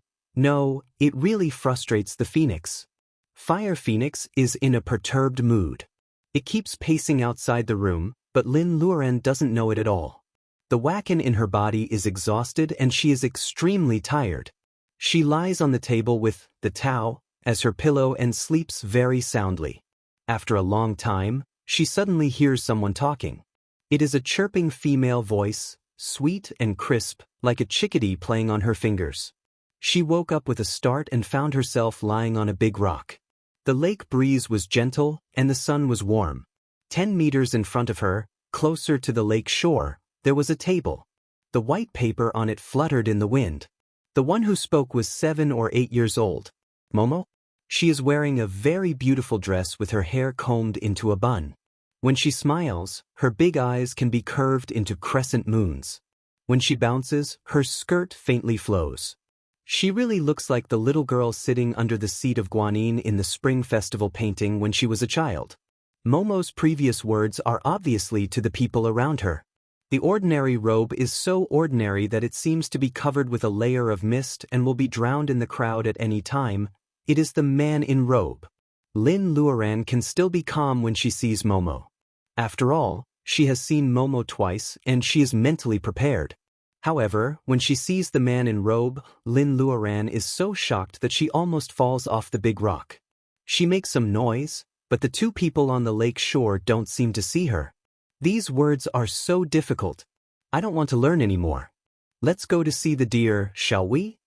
Momo raises her face and acts like a spoiled child. Lin Luoran doesn't know that Momo, who has a cunning look, has such a side. She thinks that the man in robe will not agree, but he nods. In the dusk, his face is covered by the water vapor by the lake and it is blurred.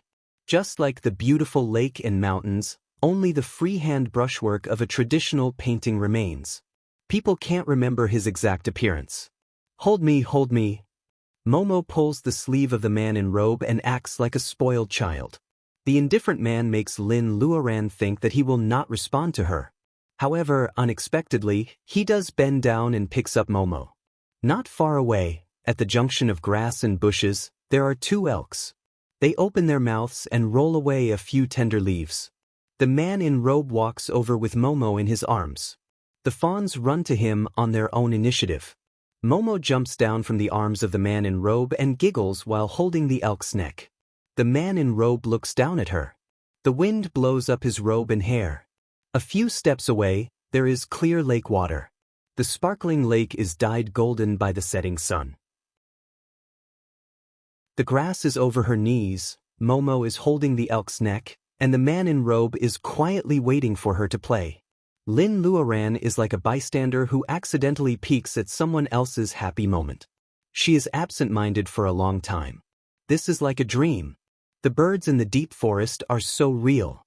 The voice of the little girl and the figure of the man in robe. How can she dream of such a moment? No, this is not a dream. It must be the blue book, Tao. Lin Luoran looks at the desk by the lake. Momo is chasing the elk further and further away. The man in robe is slowly following behind her. The lake is quiet and she is the only one left. Practicing calligraphy. Before she woke up, they were practicing calligraphy. Lin Luoran can't help but move her feet to the lake little by little. What is blown up by the wind is indeed a stack of written copybooks. Lin Luoran identifies them for a long time. She has never seen the words on the cover of the book, Tao. Although the handwriting is not smooth and it is described by a beginner, Lin Luoran can still feel what kind of power of heaven and earth is contained in the words. Lin Luoran grits her teeth and wants to turn over the copybooks. However, she finds that her hand passes through the table and she grabs nothing. When she reached the edge of the lake, she stopped abruptly and almost fell into the water. Chapter 453. Lin Luoran sees the man in robe walking over with Momo in his arms. However, she still hasn't seen the handwriting below. Although neither of them saw her just now, she doesn't dare to take risks. Last time in her dream, she peeped at the man in robe writing golden word figures in the air. Lin Luoran will never forget the look in the man's eyes when he turns his head and looks at her. Lin Luoran shivers because of the warning deep in her soul. Finally, she decides to stay away from the trouble. She is ready to run back to the big stone. However, the man in robe comes so fast with Momo in his arms. He only takes one step and appears by the lake. Lin Luoran feels a chill on her back. She is frozen and can't move for a while. Lin Luoran has no time to think whether it is shrinking ground into inches or other spells. The man in robe passes through her body and comes to the table with Momo in his arms. The wind on the lake is gentle.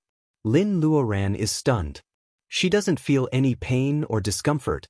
They actually pass through her body? It turns out that not only they can't see her, but they also don't belong to this place. Therefore, she doesn't exist in this beautiful lake, mountain, and world of birds and cicadas. Lin Luoran is very anxious. If she doesn't come here with her real body, how can she go back? She suddenly remembers the stone tablet in the Kalahari Desert as a cage. The word figure, the golden word figure, has great power. It seems to be able to break some kind of imprisonment. Wait, the word figure is similar to the one she once saved Baojia, but it is not the same. Lin Luoran thinks that maybe these words have their own meanings and have different effects. Just like the figure of Qingqing Taoist Temple, the 5 elements are clearly divided. Momo once said that the man in robe doesn't ask her to learn other words. Is it because the man in robe only cares about this kind of words that can communicate with heaven and earth? It is said that when Songjia made the characters, he thought about it day and night and observed everywhere. He saw the distribution of stars in the sky, the appearance of mountains and rivers on the ground, the traces of birds, beasts, insects and fish, and the shape of vegetation and utensils. He drew and made all kinds of different symbols and determined the meaning of each symbol. He showed it to others and explained it to them. On the day when the characters were made, it rained corn in the daytime and ghosts howled at night. Hundreds of ghosts wailed. Some people said that it was because of the emergence of writing that the people became more intelligent and less virtuous. Deceit led to fights and killings. From then on, there would be no more days of peace in the world. Even ghosts were not at peace, which was why they wailed incessantly. Apart from the addition and deletion of the myths over the years, there was one thing that was still very credible. In the beginning, the Chinese characters were born from all living things in the world. However, as time passed, the characters were changed by people. Although they became more and more standardized, the feeling of comprehending the world in the past also disappeared. There was a spell in the language that could communicate. Words had souls. They could sense everything in the world and record the essence of their predecessors. Lin Luoran is thrilled. She once wrote the golden word figure in her ignorance, which attracted Reiki from 100 miles away.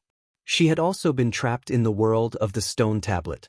She had relied on the imitation of the golden characters to successfully return her divine consciousness to her body. And the root of all this, the man in the robe who understood the golden runes, was now teaching Tao Wu this rune which might be the origin of words. Lin Luoran's heart beats fast. They can't see her. If she wanted to, could she also hide at the side and learn this rune? Lin Luoran can't control her footsteps. She runs to the side and looks at Tao Wu. Sure enough, the man in the robe doesn't notice her. Lin Luoran goes forward and finds Tao Wu is writing a big character with a sandbag tied to her wrist. Before she finishes writing, Lin Luoran can feel the waves of water ripples coming to her face. She is suddenly enlightened. There must be a reason why the two of them are practicing calligraphy by the lake. The lines are full of water vapor. Is she writing water or lake? The waves of water are getting stronger and stronger. Tao Wu smiles happily. She tilts her head as if she wants to show off to the man in the robe. However, her wrist stops in the air and the pen loses its edge. The rune has been destroyed. The water vapor disperses. Tao Wu flattens her mouth and wants to cry. However, the man in the robe doesn't comfort her. You are talented, but you can't calm down. You haven't learned 5 characters in 2 years. What's there to be proud of? The man in the robe shakes his head gently. Although he is reprimanding, his voice is plain. However, it is like a breeze blowing over the lake, a mountain spring stirring stones, or a drifting cloud in the sky. It sounds amiable, but people can't figure out where it comes from. This is the first time that Lin Luoran has heard the man in the robe speak. Her heart is mixed with many emotions that don't seem to belong to her. Lin Luoran takes a closer look. Although the face of the man in the robe seems to be covered by mist, he has a pair of dark eyes. There are too many contents in his eyes. The rising and falling of the sun, the changing of the stars. Lin Luoran has never seen anyone with such a complicated pair of eyes. Experience. There is a huge gap between her and the man in the robe. For example, he can even reprimand Tao Wu in a gentle way. Maybe it is not because he is born like this, but because he has witnessed so many changes that he is indifferent to everything that happens around him. Lin Luoren can't figure out why such a man in robe would save Momo in the first place. This man in robe is obviously indifferent to external things. To put it bluntly, the only one he really accepts is himself. Lin Luoren remembers that when she met Tao Wu for the first time, the little girl said to herself with tears before disappearing, "Lin Luoren. It's really a better name than Tao Wu. Does he like such a name?" Tao Wu even asked her to take care of the man in the robe. Thinking of Tao Wu's vague words and the fact that the man in the robe saved her in a desperate situation, Lin Luoren can easily see the attachment in Tao Wu's tone. Tao Wu is probably deeply involved in love. However, even if Tao Wu left the sacred pearl to her for some reason, she will not fulfill Tao Wu's wish out of gratitude. On the one hand, this man doesn't need anyone to take care of him. On the other hand, he is actually a cold and heartless person. Tao Wu's infatuation may have been wasted long ago. Lin Luoren takes back her thoughts. Tao Wu and the man in the robe have already disappeared. It's getting dark. The table is still by the lake. Tao Wu hasn't mastered the calligraphy yet. She will come again tomorrow, right? Lin Luoren comforts herself. She holds her knees and sits on the big stone all night. Lin Luoren is relieved until Tao Wu jumps into the morning light again. Tao Wu is still writing the same calligraphy as yesterday. Lin Luoren observes for a long time. She remembers the calligraphy firmly in her heart from the starting point to the turning point. When Tao Wu is practicing calligraphy, Lin Luoren also follows her. At first, she was thinking about going back, but now she gradually calms down. Maybe it's because of her completely different temperament from Tao Wu. Lin Luoren can feel that she has caught up with Tao Wu and she has mastered this unknown character well. Tao Wu comes alone for several days in a row. Without the man in the robe around, she neither acts coquettishly to look at the deer nor complains that practicing calligraphy is hard. She calms down and practices hard. The characters she writes are rippling intensely. It feels like they are going to jump out of her fingertips and turn into rain. Lin Luoren can't influence the plants in this world. She can only copy according to her memory and feelings. She can't judge how much she has learned. After practicing for a few days, Lin Luoren can feel Tao Wu's progress. The little girl is not very satisfied. Finally, she comes to the lake again with the man in the robe. "I'll just read it once. Can I read it again?" Tao Wu wants to see the original characters written by the man in the robe. Lin Luoren is also very strange. How can she practice calligraphy? She can't even see the original copybook. Can she just write in front of the lake all day long? The man in the robe can't resist her. He waves his hand at the clear lake. The sparkling lake disappears.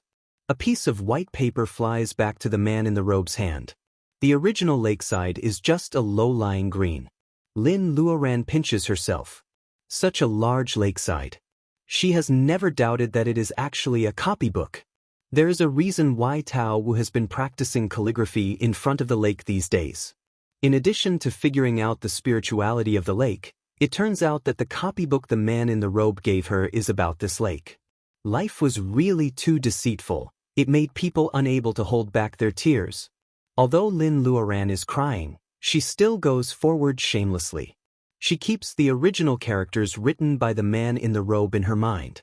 She can't wait to swallow the paper and pack it up. You write more and more like a lake. Soon you can practice the next character.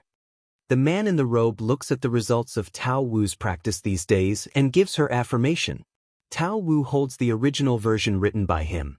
She is not very energetic. I feel that there is still a long way to go. It is not like what you wrote at all. The man in the robe laughs. Without enough personal ability, you can't support the characters. You haven't even reached the level of laying foundation. Don't worry. Tao Wu is really happy now. Lin Luoren watches the interaction between the two. She remembers the time when she peeped at the golden figure written by the man in the robe. She doesn't know what character it is. Tao Wu can practice the character or lake before she reaches the level of laying foundation. Lin Luoren was not in the level of laying foundation at that time, but she got a headache even when she tried secretly. Tao Wu is right. The characters taught by the man in the robe are enough for her to travel around the world. She doesn't need to care about anything else. At least the characters written by the man in the robe have the power to shake the world.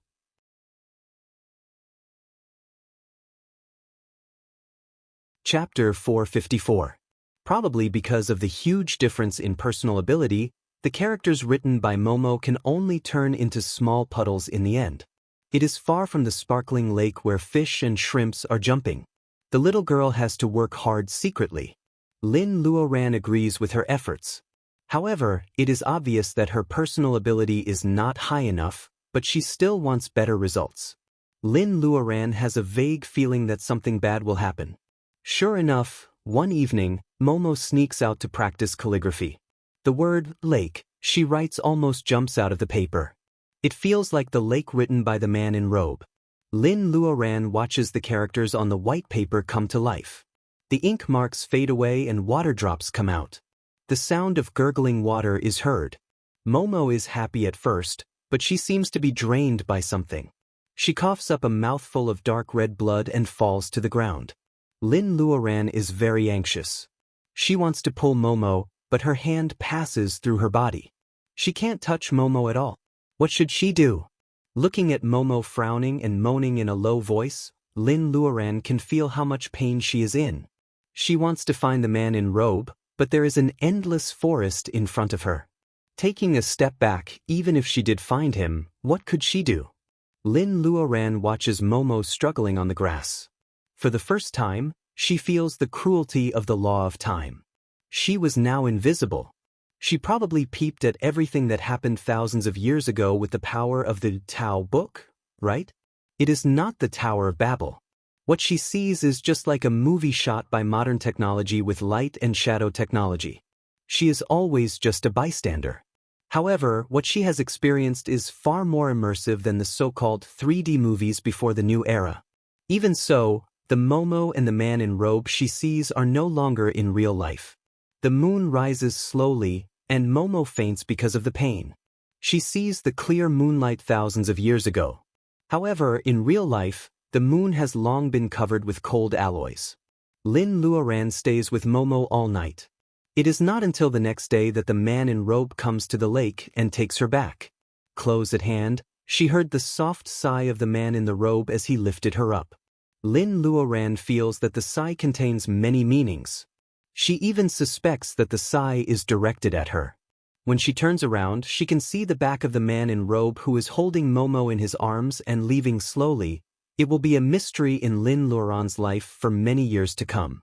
Momo was injured because of her recklessness, so she didn't come to the lake to practice calligraphy for a long time. Lin Luoran is trapped within a radius of hundreds of feet from the awakened stone. She can only stay in this lake and can't even go to the forest in the distance. She didn't feel thirsty, she didn't feel hungry, and she didn't know fatigue.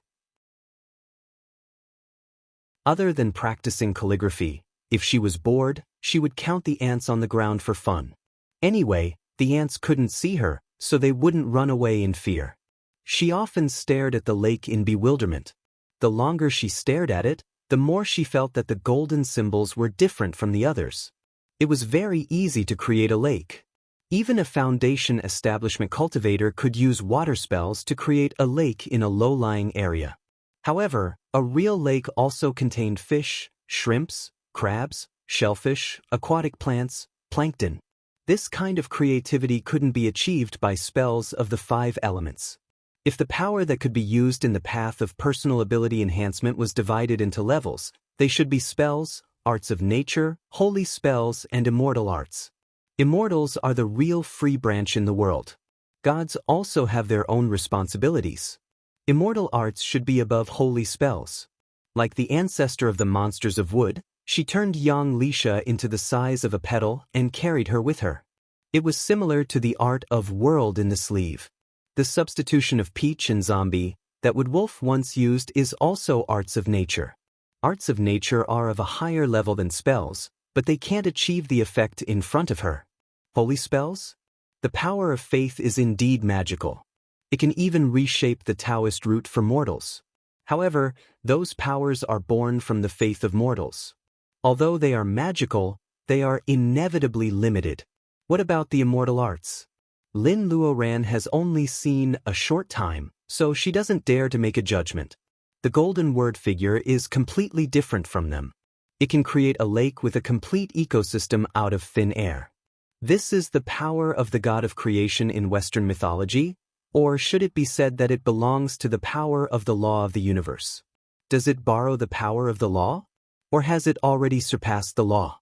Remembering that the man in robe said that Momo's personal ability was not enough to write a real lake, Lin Luoran feels that it should be closer to the former.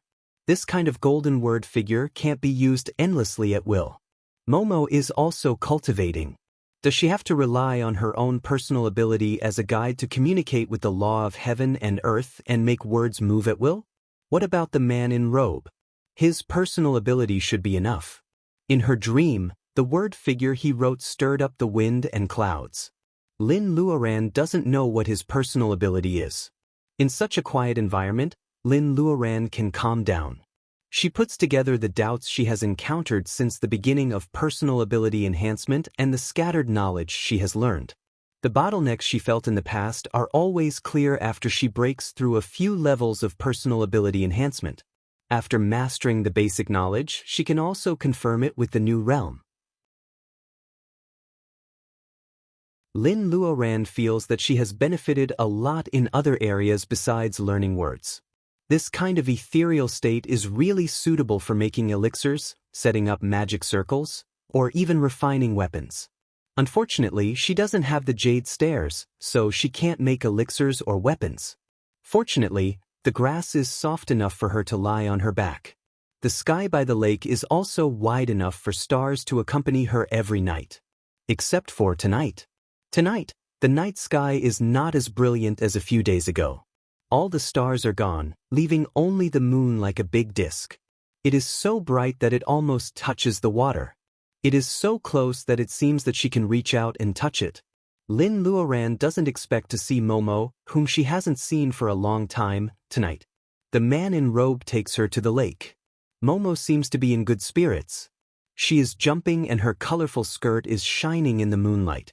It turns out to be a more beautiful skirt at night. Of course, I can't miss this once in 60 years. The man in robe stands motionless on the grass. The night hides some of his coldness. Momo is very excited tonight. She doesn't know what she wants to see. The moonlight is so beautiful. The phrase, 60 years, sounds familiar to Lin Luoran. While she is still recalling, the moon on the disk has changed. The moonlight seems to be cut into pieces and sprinkles down. It has a pink luster like a semi-solidified mist. Lin Luoran sees that the quiet forest is boiling. Many animals that were lying in ambush before. Oh, they can fly. They're monsters. Those monsters are either flying or jumping. They are all scrambling to grab the moonlight fragments. What moonlight fragments? It is Dilyu syrup. Lin Luoran suddenly stands up.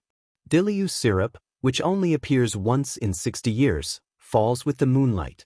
It is the key for monsters to transform and the spirits of plants to develop intelligence. Lin Luoran hasn't seen Dilyu syrup since the Earth's Reiki is strangely weakened. She doesn't expect that she can see it here. Lin Luoran feels very sorry. This is just a scene recorded in history. She can't take some back. She really wants to see what Cyan Little Fox looks like after it transforms. Momo is also very sorry. The next time we meet will be 60 years later. I will be an old woman. Can we leave some Dilyu syrup? Of course. Lin Luoran has never seen the man in robe refuse her request. It is said that Dilyu syrup can't be preserved by anything. Lin Luoran is looking forward to seeing the man in robe do it. The man in robe waves his hand and many pink moonlight fragments fly to him. They turn into a necklace of pink beads in his hand, which has a luster even brighter than pearls. He hands it to Momo. Sure enough, in the face of absolute strength, rules are broken by people. Other people can easily confine Dilyu syrup without any external preservation. This is the gap between them. Dilyu syrup falls for a short while. Momo leaves contentedly. Lin Luoran has a hunch that she will see the little girl practicing calligraphy tomorrow. Lin Luoran rarely falls asleep tonight. When she wakes up the next day, she is still on the big stone. However, the surrounding scene has changed. She is in the middle of mountains. What the man in robe teaches today is not the word mountain. It makes sense. The word lake is too complicated and Momo was injured. The man in robe has to start from the simple one. Lin Luoran learns the 8 words of wind, rain, thunder, lightning, ice, frost, snow, and fire. These words all have great power. However, Lin Luoran feels that their structure is simple. In fact, they are much simpler than the inclusive word lake. After a long time, Momo's body has grown a lot taller. She looks like 13 or 14 years old when Lin Luoran saw her for the second time. The man in robe finally teaches her the word mountain. In the past few years, Momo's personal ability has been greatly improved. She has the personal ability of the late-bearing essence. Lin Luoran is surprised by the coincidence, but she also learns the new words happily. The word mountain can't be written well by Momo. Her handwriting is soft and weak. Lin Luoran, a bystander, feels that it looks like a mound rather than a mountain. Sure enough, Momo makes no progress for a long time. She is so anxious that she almost cries. The man in robe has no choice but to say to her, "You have to see the essence of the mountain. You have to see the essence of the mountain." Lin Luoran feels that some invisible fog disperses. She seems to hear some kind of enlightening voice.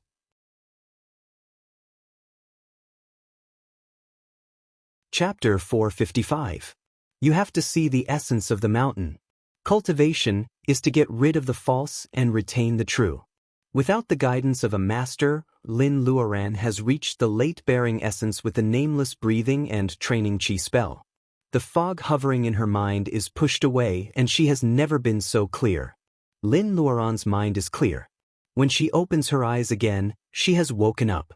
The first page of the blue Tao is opened. It still looks like a wordless book. Lin Luoran doesn't know how long she has been sleeping on the page. Is that shiny thing her saliva? With a blush on her face, Lin Luoran looks refreshed. Her previous tiredness has been swept away. She also has valuable knowledge in her mind, which makes her feel good when she looks at everything. Or is it because she has a different outlook that every cup and chair is unique and spiritual? Lin Luoran knows her current state. As long as there is a suitable opportunity, she can even easily push the door of the gathering vitality period. This is a kind of understanding of her own strength and also a kind of confidence in the path of personal ability enhancement. To be more precise, it is a broadening of vision, the gathering vitality period that cultivators yearn for in the end of the world of cultivation is actually just a threshold of personal ability enhancement. She used to care about gains and losses very much. However, in her dream, the gathering vitality period is really a very small existence for the man in robe. Where do immortals come from? What is above immortals? Since cultivators can become immortals through personal ability enhancement, then the man in robe is not so powerful at the beginning, right? The road of personal ability enhancement is long, and people also walk it. Lin Luoran really wants to do closed-door training immediately and come out after the gathering vitality is broken. However, she has experienced a few years in the dream and she doesn't know how much time has passed in the real world. She still needs to go out of the space to reassure others. As soon as she opens the door, a ball of heat hits her. Fire Phoenix rushes to her tearfully. "Linny, you finally come out. We have been bullied to death. This kind of welcome is too unique. Besides, who can bully Fire Phoenix in the space?" Lin Luoran only thinks Fire Phoenix is joking. However, she sees Silverfish and Wood Wolf downstairs. Even White Fairy looks like they have the same enemy. Lin Luoran finally realizes the truth of Fire Phoenix's words. Is it a big deal? The space is in perfect condition. All kinds of plants are thriving, and agricultural robots are still working. Looking at the peppers piled up in the open space, although it covers a large area, it is still acceptable. In other words, even if a few years didn't happen in the dream, a few years had passed in reality. After the Prunglai incident, she now has a shadow of a dream of hundreds of years. Since that wasn't the case, There was only one possibility left. The Edward is in trouble. With a single thought, she had already left the space. Interstellar warfare was actually very tragic. Robots only knew how to accept simple orders, but when it came to operating the battleship, it was inevitable that they would not slack off. But the Edward was really lacking in manpower.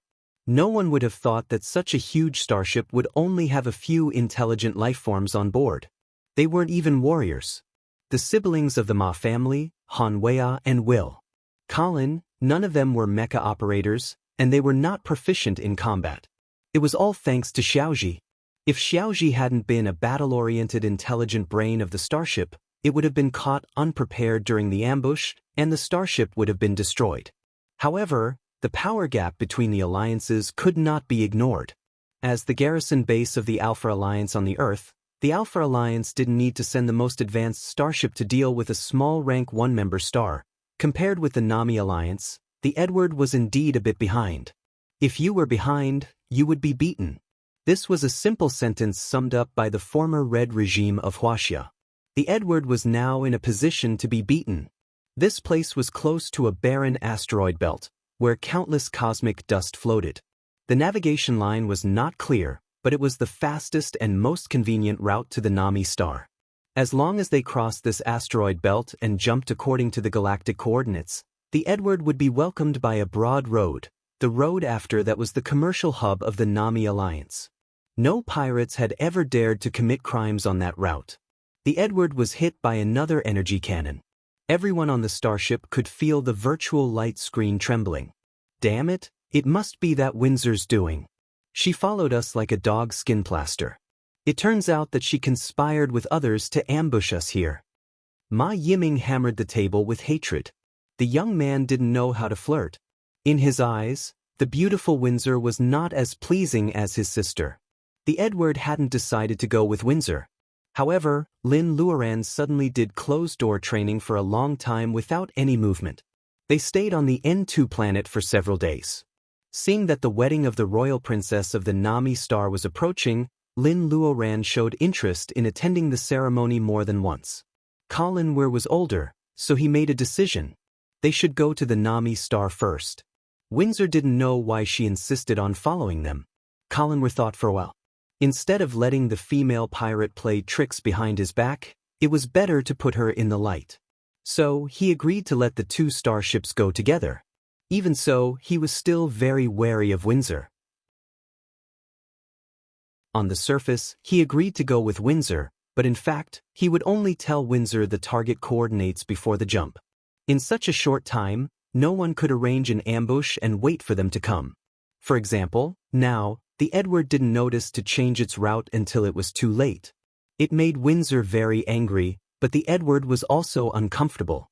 In this jump after changing its route, the Edward just passed through the temporarily opened wormhole which seemed to be unstable. Then it was attacked by artillery. The Edward had been staying in this remote corner where no one cared about it for 2 days. After the initial attack consumed countless combat airships, it was forced to enter a defensive state. Ma Yiming scolded Windsor for being black-hearted. Colin calmed down a little. It's not Windsor. Although her starship didn't fight hard, it was suspected of saving its strength. The enemy's artillery was merciless to it. If Windsor conspired with others to intercept various Reiki ingredients that did not exist on the Edward, she should have taken action after 2 days. However, Windsor hadn't dealt with them yet. She was also in a state of being beaten. Reiki ingredients were very expensive, and Windsor didn't need to risk a huge starship. After deducting the combat cost, the final loot might not even be enough to repair the starship. How could a pirate leader be so stupid? Cyan Little Fox lies under the table in the central control room. It has just woken up from a sweet dream. Ma Shuang touches its head and comforts it. Don't be afraid. We will win. Will we win? Everyone can hear the frustration in Ma Shuang's words. It is so unreliable. Cyan Little Fox is thinking whether it should clean up those jumping alien barbarians by itself. However, it feels a familiar breath. It gently tilts its head and looks in a certain direction. Its wet fox eyes are cute and lovely. Boss, if we continue to be beaten like this, we will lose money this time. A thin young man with a pale face stands next to Windsor, reminding her of the starship's situation at this time. Repairing the starship costs money. Energy costs money. If they don't fight back, won't this smuggling trip be in vain? The money they earn is not enough to repair the starship. How can they be pirates like this? The thin young man is the butler on the starship. He is very sad about Windsor's prodigal behavior. He nags her several times, but Windsor remains unmoved. "Boss, what on earth are you waiting for?" Dumbstruck, speaks nonsense and pokes into Windsor's mind. Should we help the Edward starship, help the other starship, or wait for the Edward starship to be defeated? "Boss, you have to say something." The fat man nicknamed Dummus is also from the Nami star. He has always been supported by Windsor quietly. Everyone has secretly speculated about the relationship between the two, but they have no clue. However, they know that it is always right to push Dumbass to speak out everyone's mind at this time. What are they waiting for? Of course, they are waiting for the mysterious master on the Edward starship who has never shown up and has scanned the starship Friend with his spirit power. Of course, she doesn't know that there are actually a lot of discussions about Friend on the Edward starship. How can interstellar pirates be friendly? It's a pity that nothing happens after waiting for 2 days. Windsor. Shi Yan's green eyes are full of fire. She can't stand being beaten all the time. She doesn't know how the other person can stand it. Or is the gentle spirit power like water ripples that day just her illusion? Windsor. Shi Yan feels that her spirit power is almost in disorder. Boss. The potato chips stuffed in Dumbass's mouth fall to the ground. He points at the virtual optical screen. His white fat fingers are shaking and his eyes are bulging like the aborigines of a remote planet. Windsor turns her head. Her almost chaotic spirit power is poured with a spoonful of boiling oil. Many asteroids become the background. In the gunfire, a figure is walking in the interstellar space. He is as graceful as a fairy. Who can tell her how a person can walk easily in the near-vacuum interstellar space without external help?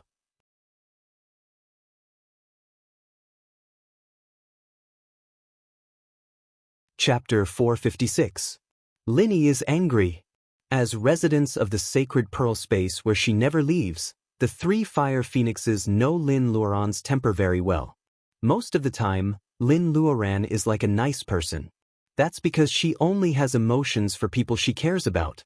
She doesn't care about many humble provocations. However, at this moment, the fog in Lin Luoran's mind has just been removed.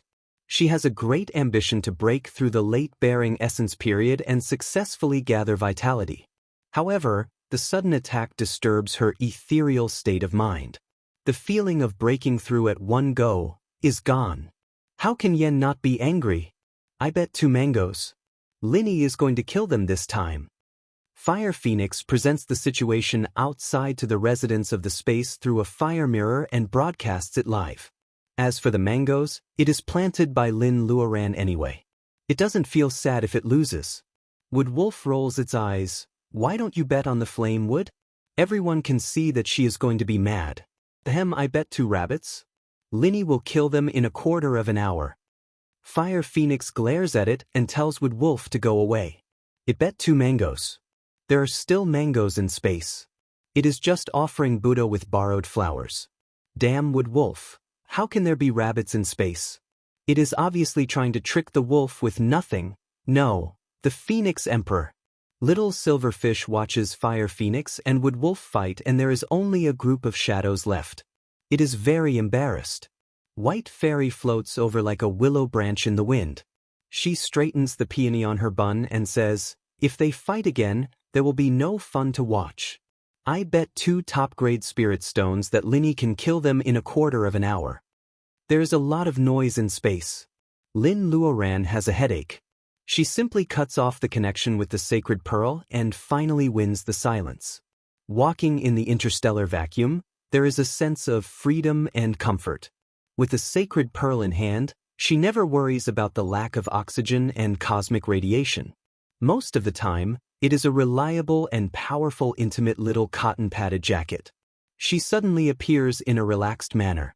Not only the enemy's gunfire stops, But also several people on the Edward starship are stunned. Ma Shuang comes to her sense and stomps. I knew Aunt Lin would not leave us.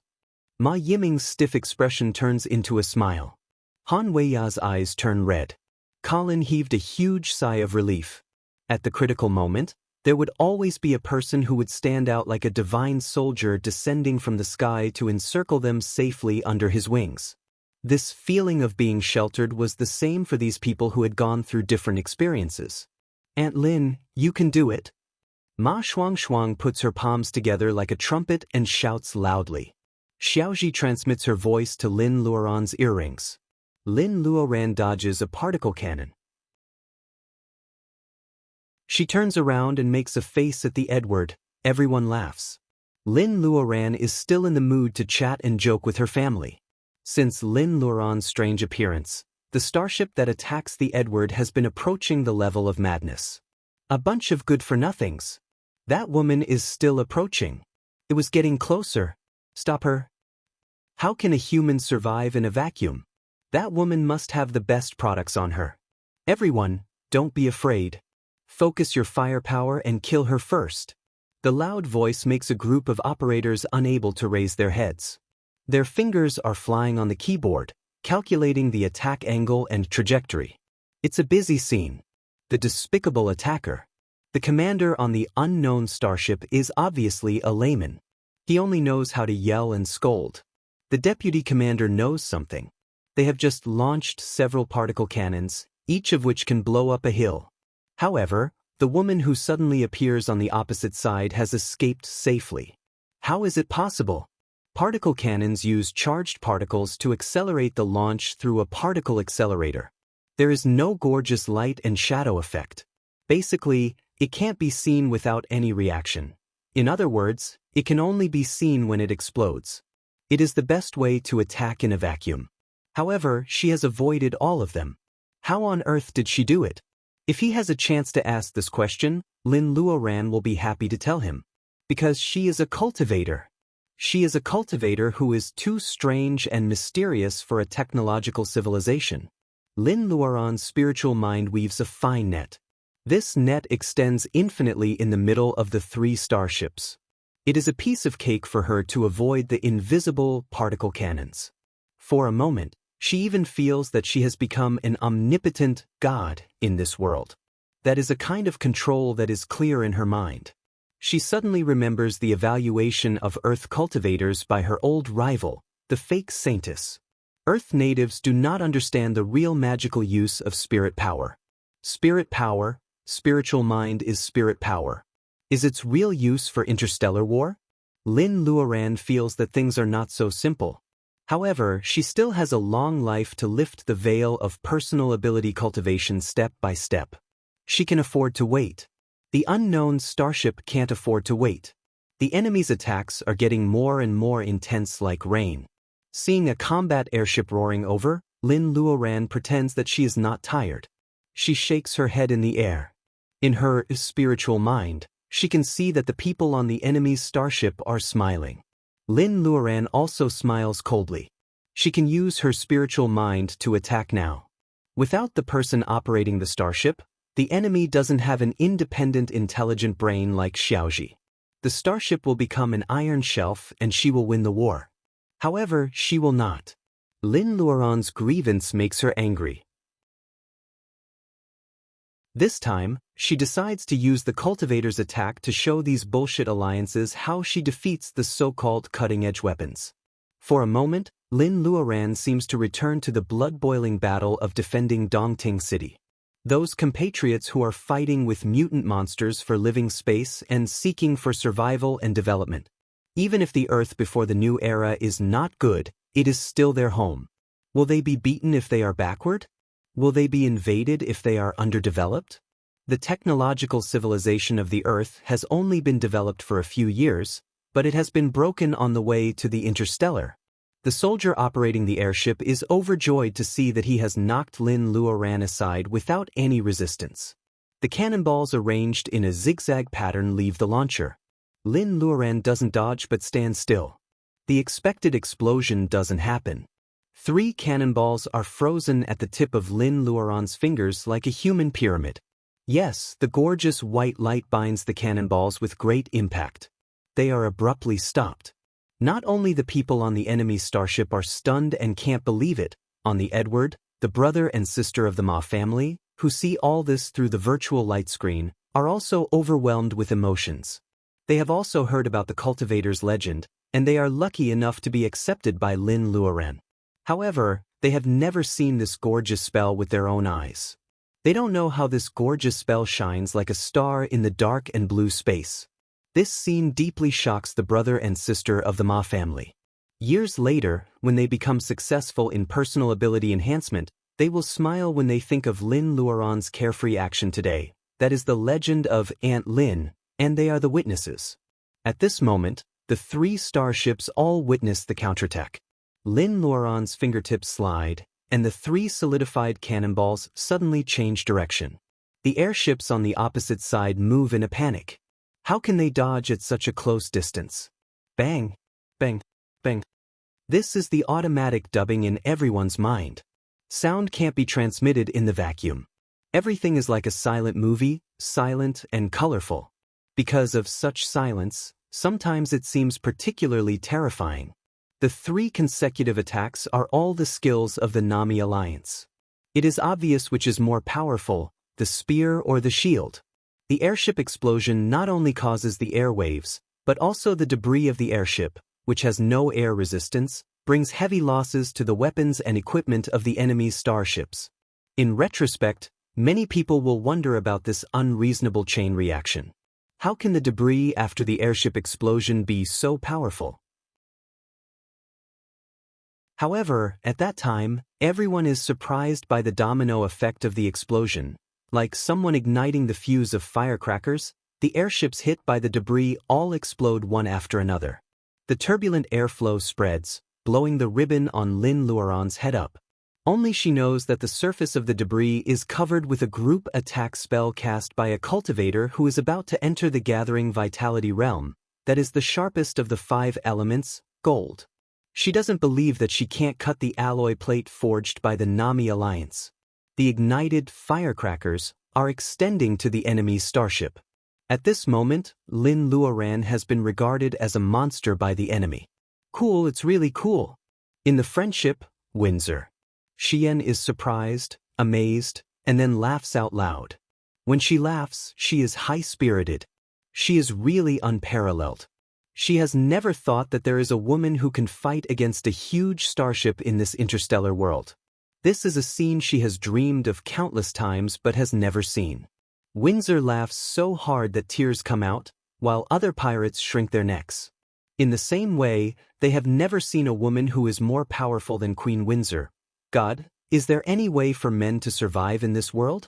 In Windsor's laughter, the scene in the field changes again. After the explosion, the enemy's starship is full of holes because of the debris. Before it can make an emergency response, Lin Luoran takes a step and comes to the top of the huge starship.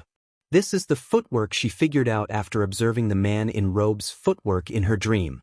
When the man in robe takes a step, he may really be able to cross mountains and rivers. Although Lin Luoran's step only covers a few hundred meters, she is satisfied at this moment.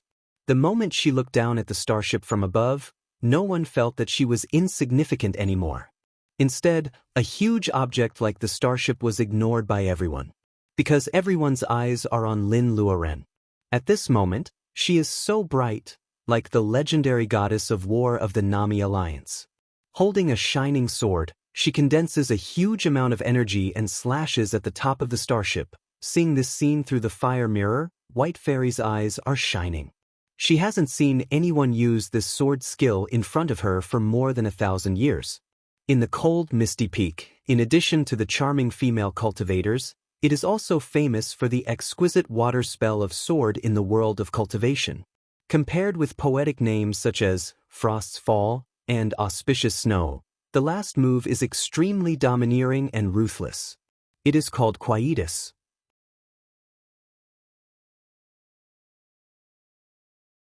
Chapter 457. The flying sword is like a rainbow. It flies out of her hand and cuts down from the sky. All the light in the universe seems to be captured at this moment. Kant once said that there are two things in the world that can make people's hearts tremble. One is the brilliant starry sky above our heads, and the other is the lofty morality in our hearts. Among interstellar civilizations, the strong prey on the weak. Morality has become a synonym for the aristocracy to cover up their hypocrisy. When their technology can touch the stars, who will care about the starry sky above their heads that has been crowned with countless beautiful wishes? Looking closely, the asteroid is full of craters and rocks. How can it be beautiful? However, the people of the Nami Alliance who have witnessed this scene will never forget the brilliance of this moment. All the brilliance is concentrated on the tip of Lin Luoran's sword. White Fairy even raises her chin slightly in the space. Lin Luoran's surprising move is a sword move from the Misty Palace. Although the Misty Palace declined after her, it is still in the distant starry sky beyond the Earth. It is destined to make a stunning appearance. No matter how slow the camera is, the sword move still doesn't move according to people's will. It falls in a split second. Can a full move of a gathering vitality cultivator defeat the starship made by the Nami Alliance, which ranks the top 5 in the galaxy? Other cultivators may be unpredictable, but Lin Luoran is different. White light splashes everywhere. The bright sword cuts on the top of the enemy starship. 3 seconds after the white light disperses, there is no abnormality or explosion. Several people on the Edward starship are perturbed. Windsor and the pirates on the Friend starship feel sorry. Everyone on the enemy starship returns to their original place. They burst into laughter. The starship's beam flashes at a certain frequency, sending a navigation signal representing ridicule. Only the residents in the space cheer in unison. I won. Bring me the mango. Banker, give me 4 rabbits? I don't care. Go and get them. White Fairy smiles. My bet is the closest. Don't forget the top-grade spirit stones you owe me. You must pay them in the future. Fire Phoenix and Wood Wolf look at each other with the same hatred. Sure enough, the human race is the most insidious and cunning. At length, she failed? Ma Yiming blushes. Xiaoji is so stupid that he translates the signal language of the Edward and Lin Luoran. Ma Yiming is so angry that he almost explodes. What can Ma Shuang and Han Weia understand? They can't answer Ma Yiming's question. Colin's eyes twinkle. His pupils separate and contract again. The sword just now is so amazing that he feels it is the right choice to leave his family identity and follow Lin Luoran to wander in the universe. You must have confidence in Miss. Colin Weir doesn't believe that Lin Luoran's sword moves have no reaction. This is not Lin Luoran's style. 1 second, 2 seconds. On the 18th second, before the enemy's cheers faded away, the roof of the starship suddenly began to crack. Since when did the shell of a starship become as fragile as an eggshell? No one answered these people's questions. The deputy commander on the enemy starship only had time to bounce himself into the nearest escape capsule. The broken alloy wall above the starship brought about a destructive airflow. It pierced through the big hole of the starship but didn't kill any Nami Alliance people directly.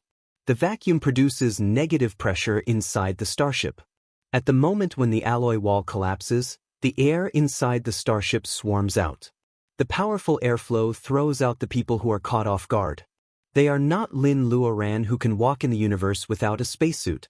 In fact, when the surrounding air pressure drops below 47 millimeters of mercury, the water in various tissues will turn into steam starting from the surface of the skin. This will cause surface cell failure and a lot of body heat will be lost due to evaporation. After 6 seconds, the process of cell failure will spread to the heart and lungs, causing the interruption of blood circulation, followed by acute hypoxia, convulsions, and visceral muscle relaxation. Only a few people are lucky enough to escape into the airship. Obviously, the bombastic commander is not one of them. The deputy commander cries in the escape capsule. Those companions who were swept out of the starship by the airflow will not survive in such a chaotic situation, and most of them will die horribly. Don't look. Ma Yiming covers his sister's eyes. Anyone with a little common sense knows that the human body will die when exposed to the vacuum. He doesn't want his sister to be traumatized. Han Weia follows them to the starship alone. Ma Yiming looks at the girl's pale face and his heart softens. He covers Han Weia's eyes with his other hand at the same time. The girl's eyelashes tremble in his palm. Neither Han Weia nor Ma Shuangshuang see that the enemy's eyes protrude under the low pressure and explode like a balloon full of air. Lin Luoran's face is cold, suppressing the nausea in her heart. She feels that after this fight, she may not be able to eat for a few days. The enemy starship is badly damaged, but a small number of people still escape. Lin Luoran sneers at the airships that flee in different directions. What's the use of escape capsules and airships? Without a starship, they can't jump through space. Even if they run out of energy in the universe, they may not be saved. However, she doesn't want to expose her strength to the Nami Alliance too early. Her right hand changes nimbly. This set of gestures has 360 movements. When they are connected, only the shadows of her fingers can be seen. This is White Fairy's personal skill. Lin Luoran also wonders how White Fairy, who is mainly a water fairy, knows such a large-scale fire spell. However, it's fine as long as it's useful. After forming 360 hand seals, all the fire elemental spiritual energy in the vicinity was drawn over. The fireball with a diameter of about 1 meter is like a meteor shower, chasing the remnants of the army. As soon as the airships and escape capsules made of alloy are touched by this flame, the surface will burn as if it is poured with oil. Of course, Lin Luoran can ignite high-density alloys because she has mixed the strange fire of space into it. Except for the broken starship, all the escaping airships are not spared. Burning requires a medium, and the fire of the 5 elements is not one of them. Lin Luoran left the starship not because she missed it, but because the Edward starship is also broken. She feels that Xiaoji needs to nourish itself. There must be something good in the starship left by the Nami Alliance. This large-scale spell has a very moving name, Meteor Chasing After the Moon. The light and shadow effect is gorgeous, and the power is so great that we can't bear to blink in front of the screen. Colin Weir swears very ungracefully, "Damn, this is a forbidden spell." The cyan little fox rolls its eyes at him. That's why the alien barbarians are so uncultured. Lin Luoran keeps a man alive. For the first time, she does not hesitate to use the soul-searching spell to invade his mind and filter his memory. Lin Luoran's spiritual mind sees that this man has a high position in the starship. Sure enough, he is the deputy commander. Humph, it turns out that they are mercenaries who are more notorious than interstellar pirates. The target of this ambush was not the Edward starship. However, the spirit rice of the N2 planet still leaked the news. They recognize that the Edward starship is not the same style as the Nami Alliance starship. They want to make a fortune, so they suddenly attack. The adjutant is full of remorse, but Lin Luoran just sighs. She is not soft-hearted. The world is difficult. She doesn't want to kill people, but others always come to her. What's the use of remorse when you are about to die? If she hadn't come out in time, the Edward starship would have been breached. Would the siblings of the Ma family, Han Weia, Colin Weir, and the cyan little fox survive? The flame on her fingertips engulfs the adjutant. Lin Luoran doesn't know that she has destroyed the famous Wolf Teeth mercenary group with a raise of her hand, and that the commander who can only give random orders actually has a special background, which caused some trouble for her later. But now, she only feels the exhaustion after the war. She glances at the starship of the pirates coldly. The female pirate named Windsor should be glad that this ambush has nothing to do with them, otherwise, time to collect the spoils, Xiaoji. Got it? The child's voice curls up happily. Sister should beat them. Who told them to bully children? The friendship starship. Windsor. Xian grabs the collar of the fat man. Blockhead, I have a hunch that she will make the entire Nami Alliance look at her. God in heaven, she will definitely light up the dark and decadent Nami Alliance. She will definitely. Blockhead is strangled by the neck by the excited Windsor. Soon he is out of breath and almost suffocates to death. Everyone rescued Loopy Cake from Windsor's hands in a flurry. The fat man jumped 2 feet away before he said with a trembling voice, "Big sister, I am your biological brother, not your enemy." "Ah, my brother." All the mysteries in the past have been explained. But Boss Windsor and the fat man, come on, did you really come from the same womb? This chapter ends.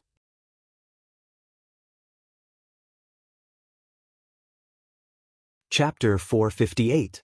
This particle cannon launcher can still be used? Well, move it back. Well, the console is 80% intact? Move it back.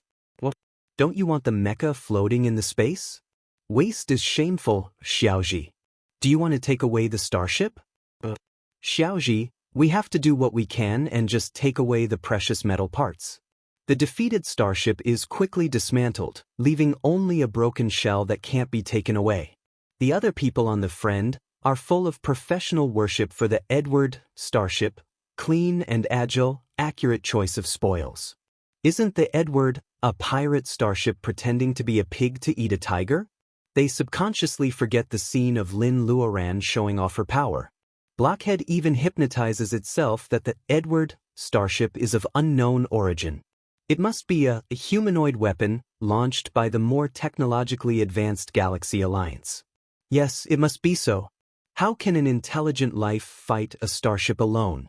If an Alliance member wants to work in the starship operation room, in addition to completing their original studies, they must study in related majors for several years.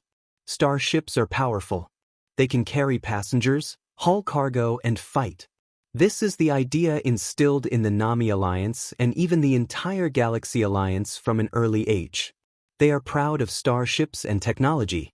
Even if they see a phenomenon that defies common sense with their own eyes, they will not believe it in a short time.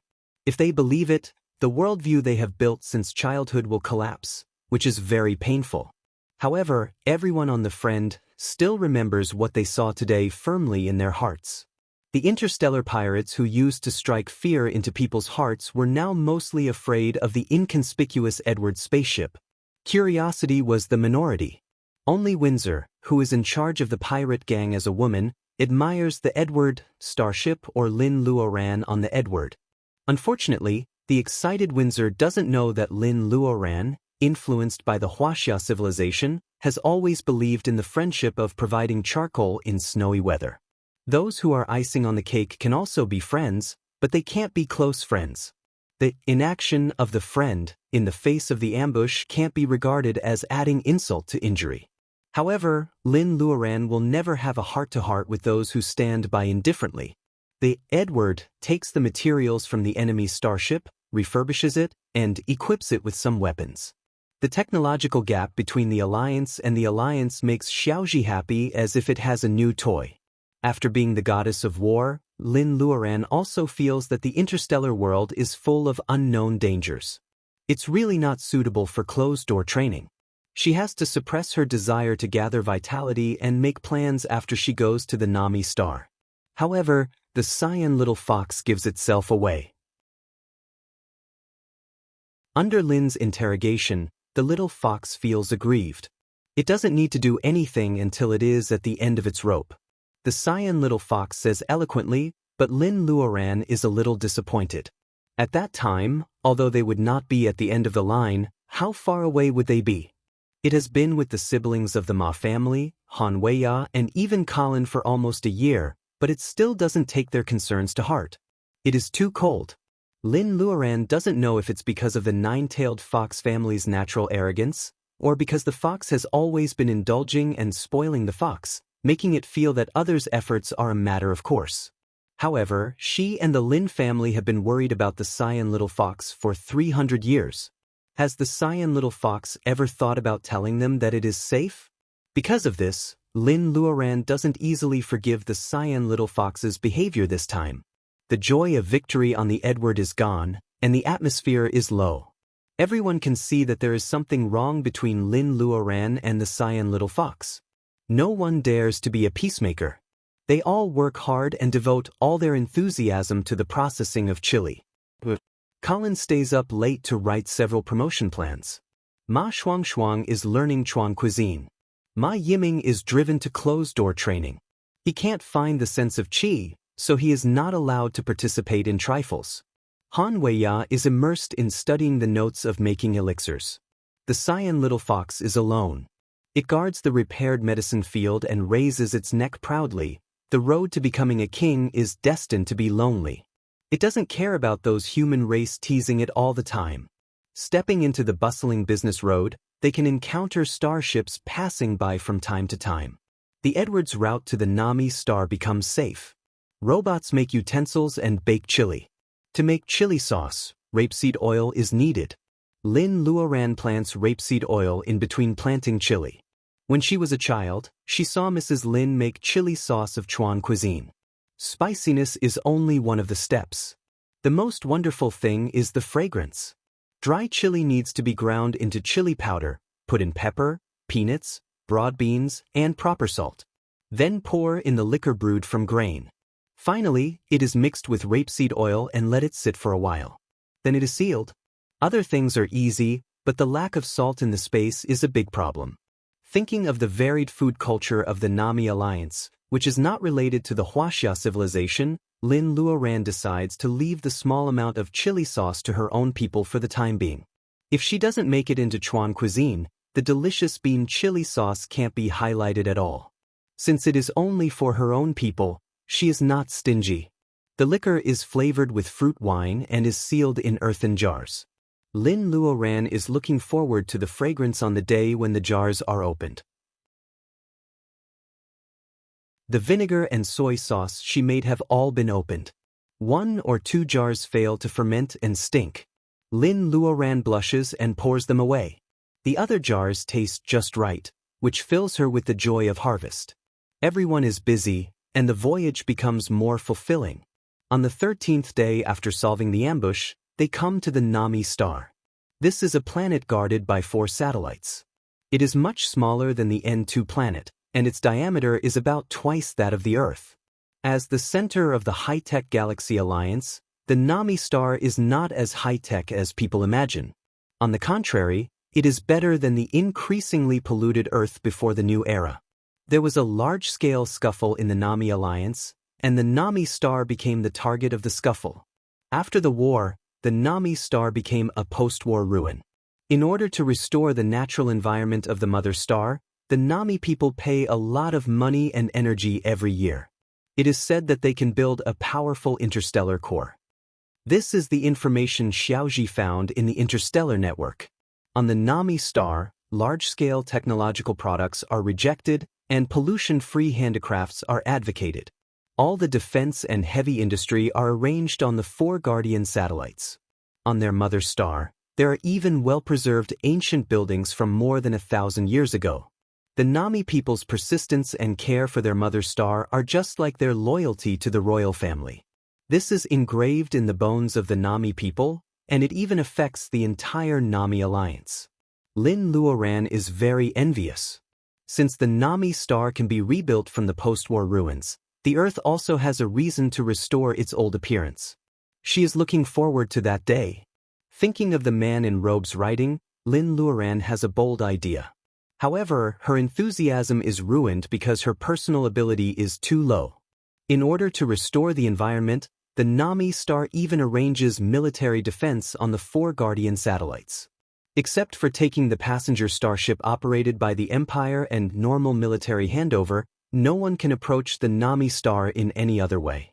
The Edward lands on Nami Satellite 1.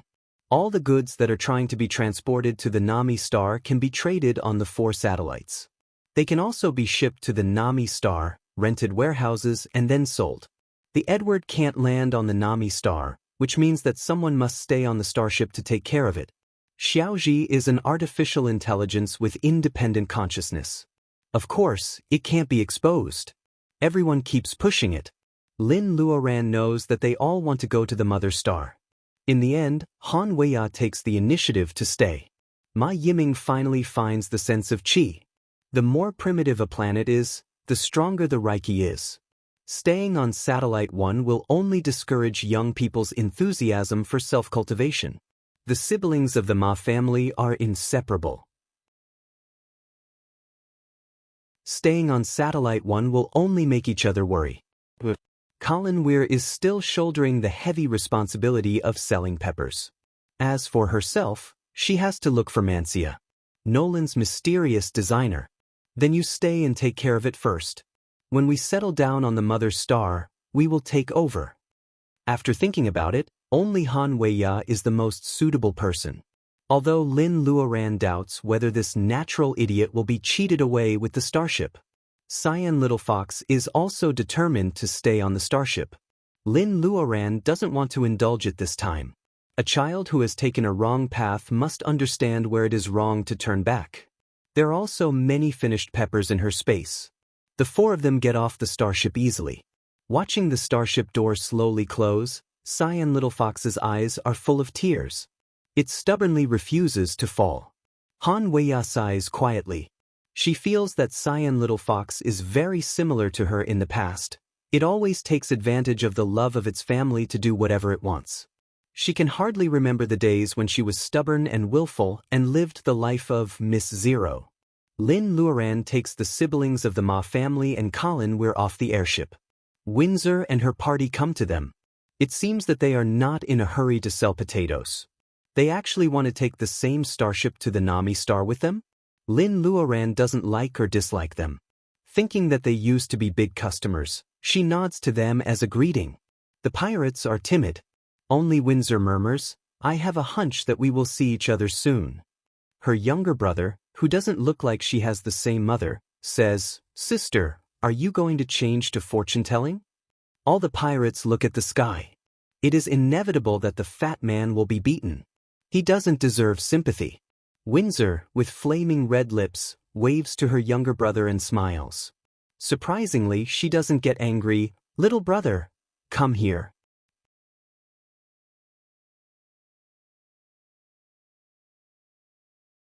Chapter 459.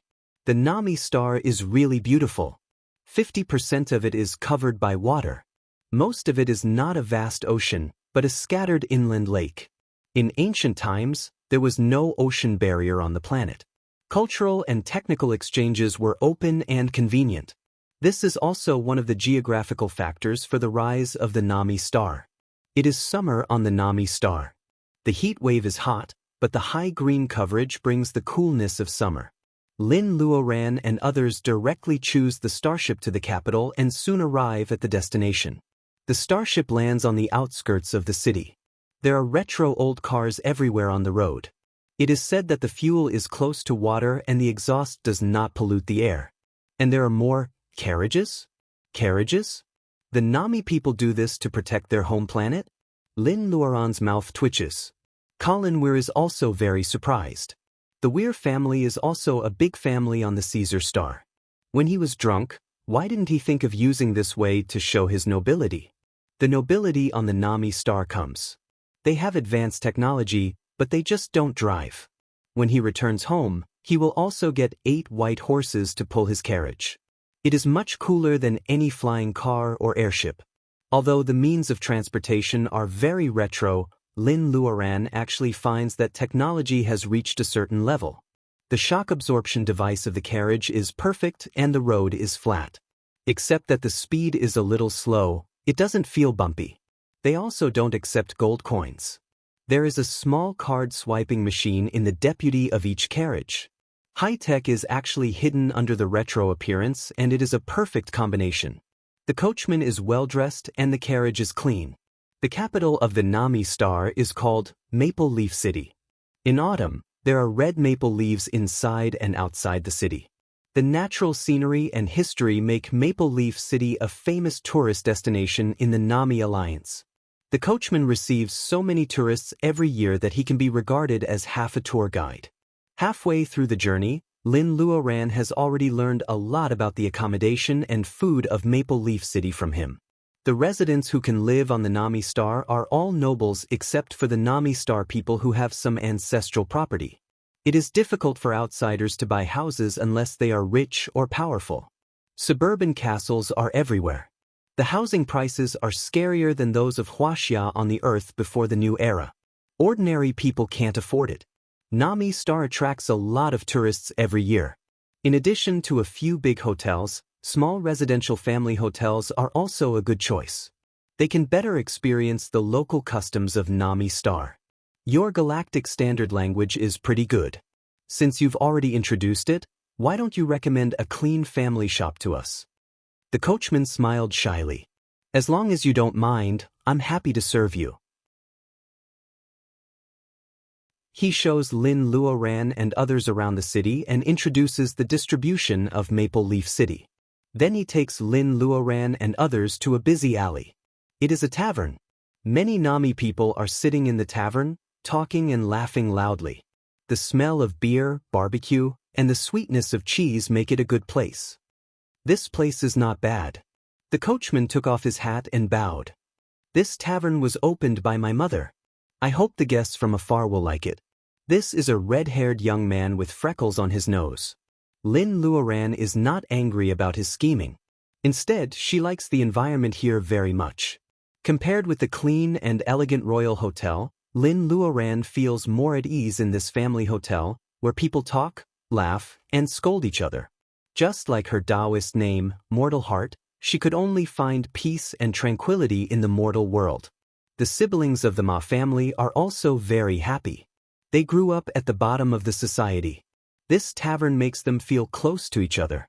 Lin Luoran and others are standing at the door of the tavern. They are dressed very differently from Nami Star people.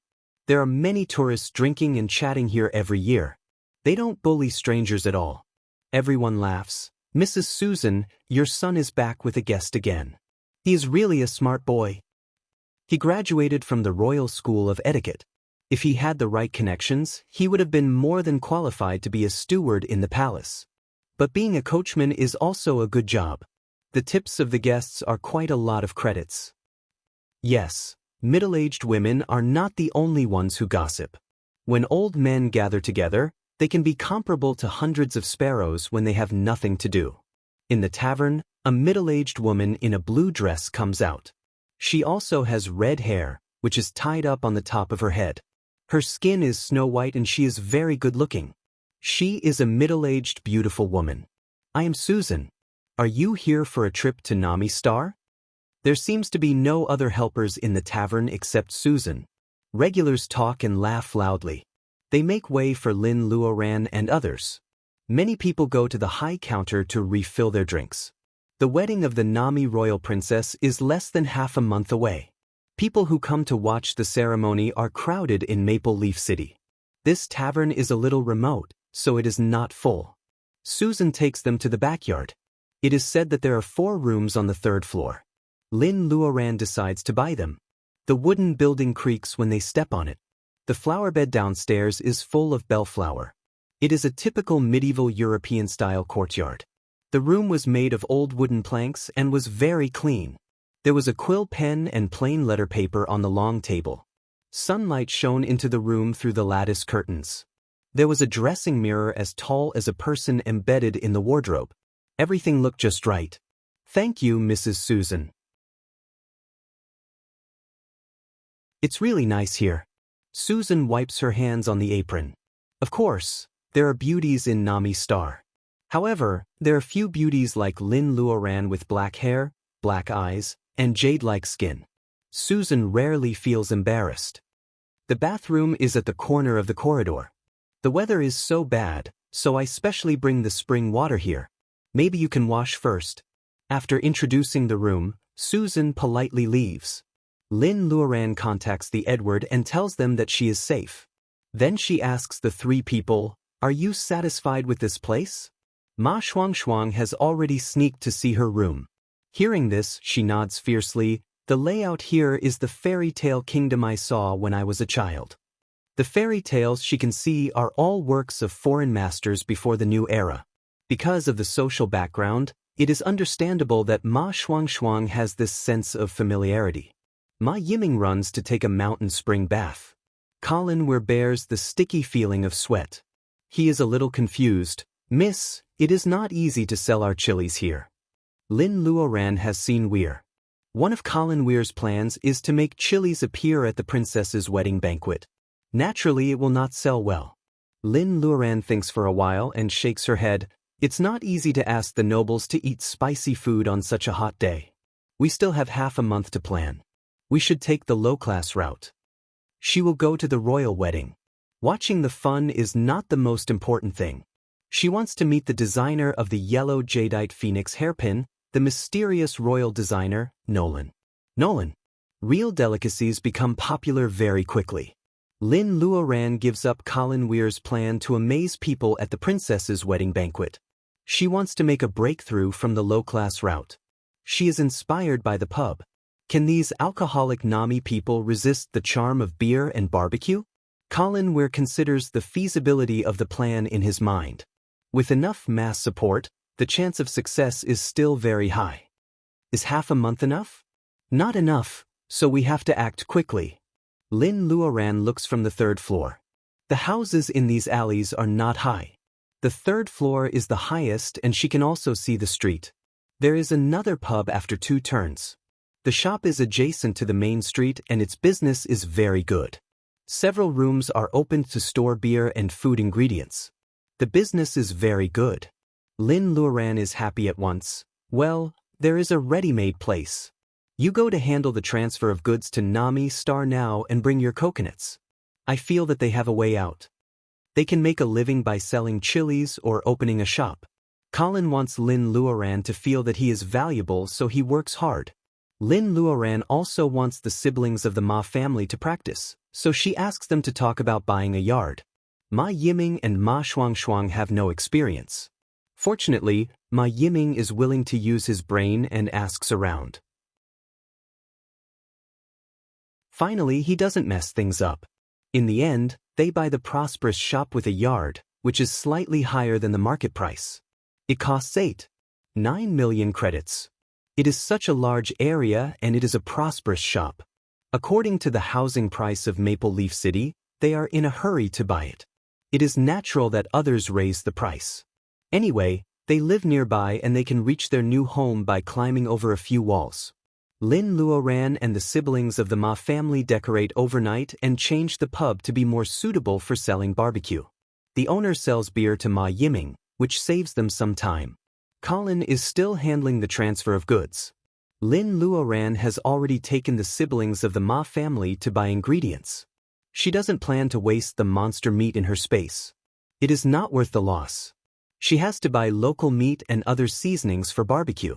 Mrs. Susan only feels that the new guests are very quiet. They don't show up except for eating. She doesn't expect that they have secretly prepared for opening a shop. Is Lin Luoran's so-called encirclement from the lower level feasible?